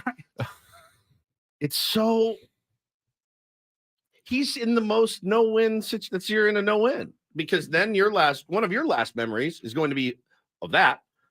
and you already are, and if you do let her do it, that's one of your last memories of, oh, cool. Hope you enjoyed it. I hate to and then if you say no, you're a monster for not letting her do what she wants to do. say that a woman who is facing a terminal illness, who has a dying wish, is in the wrong. But I think this is a badass. This is a bad, really badass. Not that I condone this. Like maybe Shouldn't she have just maybe done you it just and not rise say above and authority? you go, you know what? It would have been nice, but I can keep this to myself. And I'll keep it to myself. I don't need to exit this world with that request hanging out there. Or just do it secretly. Yeah, without if he telling her. doesn't know, it's not going to hurt him. What you don't know doesn't hurt That's you. exactly right. I mean, I'm not going to ever tell. I'm going to be gone. So yeah, if he doesn't say anything, we're good. 100%. I saw this story pop. I go, God. oh, This makes my stomach churn. God. Man, put yourself in the shoes. What do you say? I guess. Well, what would happen if, like, let's say you were the ex? I was the ex. Yeah, right now, and that actually makes a lot of sense. One of get your that phone ex call. girlfriends, the phone call comes. And I got to run it by Hannah. Yeah, the dying wish. Hey, do you mind if I'm going to meet an old friend for coffee, and she just really liked how I was in the sack. So I'm doing this I'm trying to be generous here. Altruistic. I'm trying to be kind. If she needed money, I would give her money. That's not what she wants, though. She wants my sweet loving. I wonder if. Like, how is your reaction? Not just like, are you effing kidding me? Jeffrey, he said people cheat on their spouses if they have a terminal illness. We're suggesting that. No, I'm just saying she wants to cheat anyway, right? She said, I want to cheat on you. Now this guy unambiguously. If I'm in his shoes, I'd rather not know. I would rather not know than be like, okay, go ahead, like have a ball. And then what am I going to think of her, my soulmate for the last 10 years? Right. That's already going to be a terrible thing. Right. She asked me, why am I the bad guy for saying, you know what, if you just would have done it and I wouldn't have known about it, I wouldn't have known. What I don't know won't hurt me. It's not as black and white as that, Jeffrey Hemphill. Don't get on your high horse about this. I'm not the one that asked, but I think it's absurd. Absurd. What an absurd ask this is. What do you think about this for the rest of the day? Yeah, and what's the other guy's sitch? Is he married? Because then we don't know anything about that. No. Now, and if he's married, he can't do that, right? He can't go out and do that. But this sucks. It's a terrible position that she put this guy in. I think he's got to let her, though. I do. I think he's got to let her do it. It's a dying wish. It's a dying wish. But I think, and maybe he's comforted in his mind that he gets to do as much as he wants after she's gone, right? True. The promise of he could be the next Golden Bachelor. I beg you to stop talking about the Golden Bachelor. Golden anything. I get it's really throwing me off here. I'm not okay with that. Shall we not awkwardly move on to Annie Heilbrunn in our next segment? You ask her to chime in on all of these stories? I'm not going to. I'll tell you that. There is no. I hope to God she's not listening. She is. I'm sure she is. Oh, I hope she's not. I'm sorry, Annie. Oh, I hate Annie that. Heilbrunn. Talking I hate that Padres story. baseball. Why would you do that story? Our last segment. Oh, first though, it's time to give away some Padres tickets. Again, we've got tomorrow games tickets. So the Friday night game against the Arizona Diamondbacks. If you want to be in attendance, who knows? Could be the first time they win 4 in a row all season long tomorrow. You could be there. Just be the fourth caller right now at 833-288-0973. Fourth caller wins 833-288-0973. Get more tickets to the rest of this 10-game homestand by going to Padres.com. They are available. Not everyone is sold out. Yesterday's was, but there are some game tickets remaining at Padres.com/tickets. And we're back with Annie next on 97.3 The Fan.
This hour 97.3 The Fan is brought to you by Cars.com. Whether you're looking for the perfect summer road trip car or something you can zip around in, visit Cars.com today. They have over 2 million cars. Your 2 million summer possibilities. Head to Cars.com. Check out the possibilities. Cars.com. Where to next? We are headed to talk to our friend Annie Heilbrunn. It's been too long. We will check in with Annie, talk some Padres right after our last check of traffic here on 97.3 The Fan.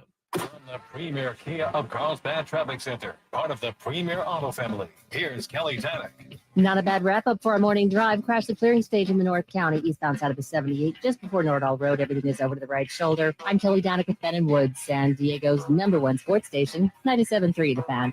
She does the best interviews with Padres players, bar none. There was a Josh Hader one that came out, I think, last week. The Seth Lugo one has been my favorite. Disc golf and his hobbies and everything you find out about Padres players that you were always kind of curious about. Annie somehow gets them to reveal and spill a little bit more than I think anybody else does. And Annie Heilbrunn joins us right now on our premier Chevrolet of Carlsbad Fan Hotline. Annie, good morning. Good morning, Ben, Woods, Polly. It's great to be on with you guys. Good to have you, my friend. How's everything?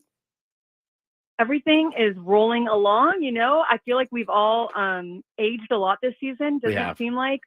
We absolutely have.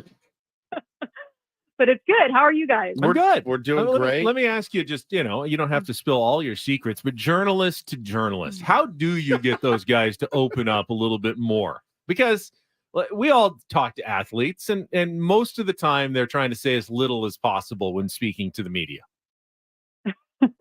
I think that they've kind of taken on like a life of their own where, guys have seen other guys do them and kind of learned things about other guys. And so they've kind of saw, okay, this is kind of how these go. And I let them know beforehand, there's usually very little baseball talk and things like that. But I've gotten good buy-in this year, really good, fun interviews. And I love doing those. It's just, I learn a lot. Like I go in with a certain set of questions and abandon them, halfway through because so-and-so has said something about this or that. So it's been good with those. I really enjoyed them. And I appreciate the compliment. Thank you for that. Talking to the great Annie Heilbrunn here on Ben and Woods this morning. And I know that attention makes you uncomfortable. I kind of feel the same way, Annie, but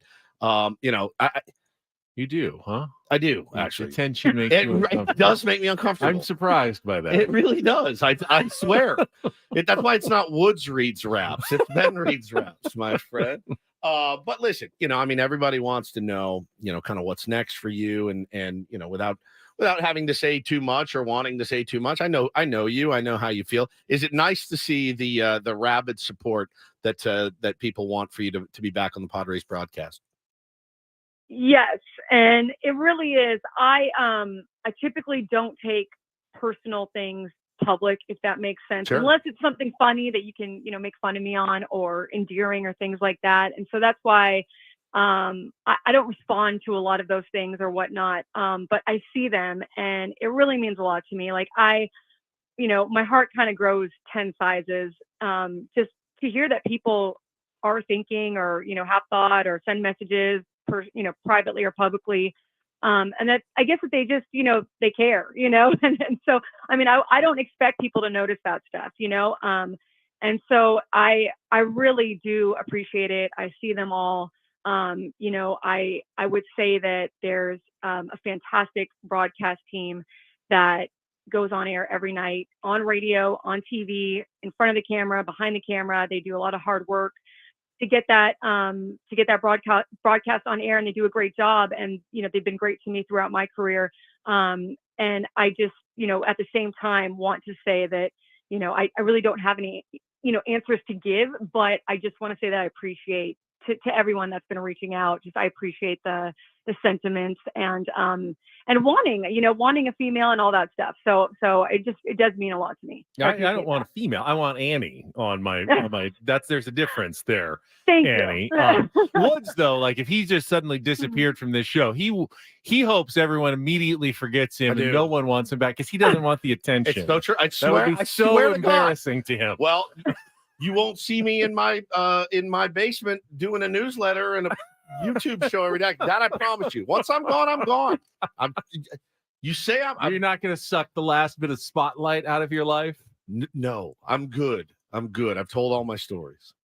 All right, Annie. I mean, we'll see about that. I'm telling you. I promise you. It's the team that no one can figure out. Yes. The last 2 days, they look like they could be World Series champs, taking on the team with the best record in the American League. Last week, you wonder how they ever win a game sometimes. It's almost impossible to figure out this team. Your just perspective on the inconsistency we've seen. It's been such a roller coaster. I mean, it's honestly, the puzzling looks on people's faces, from the staff to the coaches to the players. Like, I really think that at the beginning of the season, there was a sentiment of, okay, we're just going to snap out of this. Like, there is a confidence that these guys have that, like, they've all been through slumps. And yeah, it was weird that they were going through a collective slump, but there was this feeling of, this is baseball. This is baseball. We're going to snap out of it. And then when that didn't happen, the tone changed. And then I think that there became, that period of pressing and a little bit of a lot of frustration. And it's one of those things where, when kind of everybody, guys, like everybody up and down the lineup, as is going through it, maybe except for Ha-Seong Kim, for the most part, consistently. There's not a lot of like, in a clubhouse, you tend to have guys that are having a tough time or frustration, but then you have guys that are doing well and having success, and it just kind of ebbs and flows, and those places switch off, throughout the course of a season. But when you're all going through it, there did become what I think, and I think players might disagree, but it seemed like a collective funk. It just seemed like they were trying not to buy into, oh, here we go again, but at the same time, just that's human nature. Sometimes you start to sort of buy into that, even if you're telling yourself you're not. But they were really fighting against that. At the same time, I think that it really is like a little bit of the roster just being new. You have a lot of new guys in there who are trying to figure out their place. There isn't what I think, it isn't like 2015 where there is, there's like chaos and, ego and blah, blah, blah. But there are guys that they all have a certain amount of ego, a healthy, sense of ego. And they all kind of have, their position kind of in a clubhouse. And I don't think when you get a lot of new guys in, especially, like, they are also trying to figure out like what the other guy's position is in the clubhouse and not to overstep. And then those guys are having bad years, and so there really wasn't a role there. The roles were very kind of mixed, and there was a sense of like trying to feel people out, I think. I don't think it's a whole thing where they don't like each other and all that stuff. I think that, it's I always say a locker room or a clubhouse is a petri dish. It's, you have guys that probably wouldn't hang out outside of baseball, but that's very common. They're not all best friends, they don't all go out and things like that, but they do try to do the team dinners and some team activities. And you just have friendships form between some that are closer than others, which is just very natural. But last night, I think, and I'm sure you guys agree, like, you saw for the first time, like, they were having fun. Yes. And, it's a chicken or an egg thing, right? Like, with the intensity of play. But when I've watched the other teams that have come into town and dominated, or when they've gone, on the road and these other teams have dominated, like, those teams are having fun and they just have like a genuine, organic kind of, charisma to them. And we saw that in this team last year, but we really haven't seen that this year. Yeah, just the last couple of nights. I mean, it's looked markedly better. Talking to Annie Heilbrunn here on Ben and Woods this morning. What is your sense? And you're around the team and the clubhouse a lot. What do you think the players think about their skipper, Bob Melvin? I really think that the players respect Bob Melvin. I mean, I really think that the players like Bob Melvin. What I think happens is, when you start losing, or you start getting into these collective funks or slumps, sometimes it can be easier than others times to sort of, hear stuff and question stuff. And, whether it's chatter on the outside or chatter on the inside or people pointing fingers or this and that. But everything that I've seen, and again, I kind of point to last year, like, the hard part that I have with people blaming Bob Melvin and stuff is, he's a fantastic manager, and I think San Diego's very lucky to have Bob Melvin personally. But second of all, like, these guys, I mean, last year, like we can't say enough about Bob Melvin. And just because they're losing this year, I don't think that you go and say, well, it's Bob Melvin. Like, this is a team that, was rallying around him last year. And I still think that they are. It's just that you're not seeing that sort of thing because they haven't been winning, and when you lose, just everything rolls downhill. And when you win, it hides all the cracks and deficiencies and things like that. But I personally think that Bob Melvin is not the issue here. And I think that there is a lot of respect for him. Annie Heilbrunn is with us from the UT on Ben and Woods here this morning. And you talked about the team having fun. Clearly, Fernando Tatis Jr. stealing home, and we saw his emotional reaction.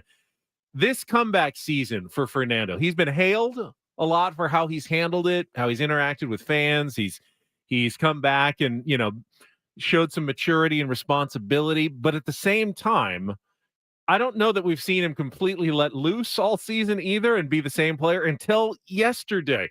You've seen him as much as anyone. What have you kind of observed from Fernando Tatis Jr. and how he's kind of handled this whole year after being gone for so long? Yeah, he's really stuck to the intention that he had at the beginning of the season, which is that he's going to be himself, but he is, is going to kind of love the ups and the downs. Like the whole thing, and he said it a lot at the beginning of the season, is the good and the bad. I'm going to embrace the good and the bad. And honestly, a lot of times, if that's easy to say and it's harder to do, but he has, for the most part, embraced that. Like he's embraced the booze, he's embraced the chatter around him. He obviously has gone through a slump, right, over the last month or so. That's been really hard on him, I think. And I think it's just hard on any player. And I do think that, there was probably, and I don't know this, I haven't talked to him about this, but I think that when he wasn't selected for the All-Star game, I think that maybe that there was a little bit of a surprise there, a little bit of, and that's just kind of me, looking at it from the outside, because, Sure. His teammates and a lot of people around baseball thought he should have been in that as well, At the same time, like he's handled the ups and downs really, really well. Bob Melvin and him have, formed a fun little relationship that I think has been cool to watch. And then, for Fernando, I really think that like he's, he gets inside himself a little bit, but he always comes back to, I love the game. The game is simple, and he just kind of waits for his moment, and he started to really get into, taking the pitch that he's getting, just going with the pitch that he's getting, which he's had success with now. Recently, but then last night you have a game like last night and he looks like the Fernando of old. He just looks like the guy that we know, and he's not going to do that every night, but it's like, it was fun to see that in him, right? Like to see like, hey, we know that guy. That's the guy that does that stuff, and I think that he needed that too. I think he needed to feel that. The smile came out. I mean, I Yeah. tweeted a picture of it. It was one like we hadn't seen, filled up the stadium. It was incredible. Great to see him playing like that. And of course, always great to talk to our beloved Annie Heilbrunn. Thank you so much. Hey, thanks for having me, guys. Don't Our be pleasure. strangers. We'll see you at the Talk ballpark. to you soon. Be out there tomorrow night. I think I'm going to be out there as well this weekend. So hopefully we'll see you out there, Annie. Annie Heilbrunn on our Premier Chevrolet of Carlsbad fan hotline. Save money the right way with Premier Chevrolet of Carlsbad. Visit them today in the Carlsbad Auto Mall. Chevrolet, find new roads. Not really any scoreboard watching tonight in Major League Baseball. Padres 6:40 start, 5:40 pregame show. Diamondbacks first game of the 4-game series. There's only 2 other National League games. One of them's Mets Cardinals, so that's irrelevant. And then you got Brewers Dodgers. Go Dodgers, right? I mean, the Dodgers are going for their 11th straight win, but you So kind of no. want them to. You kind of want the Brewers to lose. Yeah, right. Right now, they lead the division, so the Padres aren't technically competing. But if it ever changed, they went on a slump, they might enter the wild card race at some point. So let's go Brewers. So there's really, like I said, not much in the way of scoreboard watching tonight. Good matchup though. Burns against Lance Lynn, which should be pretty dirty, old school. Those cats. We were talking during the break just about whatever magic sauce the Dodgers, put on their players when they arrive via trade at the trade deadline. It's like the opposite of what happens to Padres players. And I mean, it's consistent. It's a graphic. It blew my mind. I'm not kidding. It's consistent enough that obviously you want to look into it if you're a Padres executive. Like, what are the Dodgers doing? Why does Kike Hernandez magically become such a better player when he goes from the Red Sox to the Dodgers. Why does Ahmed Rosario hit 3 home runs and 385 at bats for the Cleveland Guardians, then hits 3 home runs and 51 at bats? Why does Lance Lynn have a 6.47 ERA down to a 2 with the Dodgers? He's been there 2 weeks. Why does Ryan Brazier have an almost 7.30 ERA down to a 1.16? Why does Joe Kelly have a 5 ERA down to a 0 ERA? Why does Jason Hayward have a 5.55 OPS to an 8.08 OPS? Why did JD Martinez have 9 more home runs in 200 fewer at bats? There's nothing that we know about the Dodgers that makes that happen. So unless they're hiding like some real secret advantage they have over every other team, which maybe they are, but they don't talk about it. Like, oh, here's what we do. The second they arrive, how do they get? We put them in this machine, and all of a sudden, when they come back out, they're twice the player they were before. Dude, here's the thing too. Like, I'll believe it. When you're like, hey, they signed so-and-so, they work their ass off with them in the offseason, and then in spring training, guys get there for a day, and they're like, how does the magic waters work? You can say it's a culture. Culture is something you develop slowly over time. You don't instantly become a better player because you're dipped into the culture for 5 minutes. 5 minutes. It doesn't work that way. Lance Lynn, dominated his first start. He'd been there 15 minutes. They're like, here's the ball. He's like, oh, I'm a Dodger. You mean I'm supposed to throw strikes, not balls? Oh, amazing. Why didn't You're anybody tell geniuses, me? Dodgers. Why didn't anyone say this? So I don't know what it is. There's but a graphic. It's going around on social media. They It's won 10 in a row. absolutely mind-boggling to see. Right after the trade deadline, I mean, you just got to win tip 10 the in a row. cap. It's crazy. And they didn't even make that big of moves. And it's just like, magic. All of their moves are big moves because they all work. Yeah. It's so stupid. We got Friday. Should be a Friar Friday. A lot of fun coming up. Coach and Braden standing by for executive producer Paul Reindl, for Stephen Woods. I'm Ben Higgins. Have a great rest of your Thursday from everybody here at San Diego's #1 sports station, 97.3 The Fan.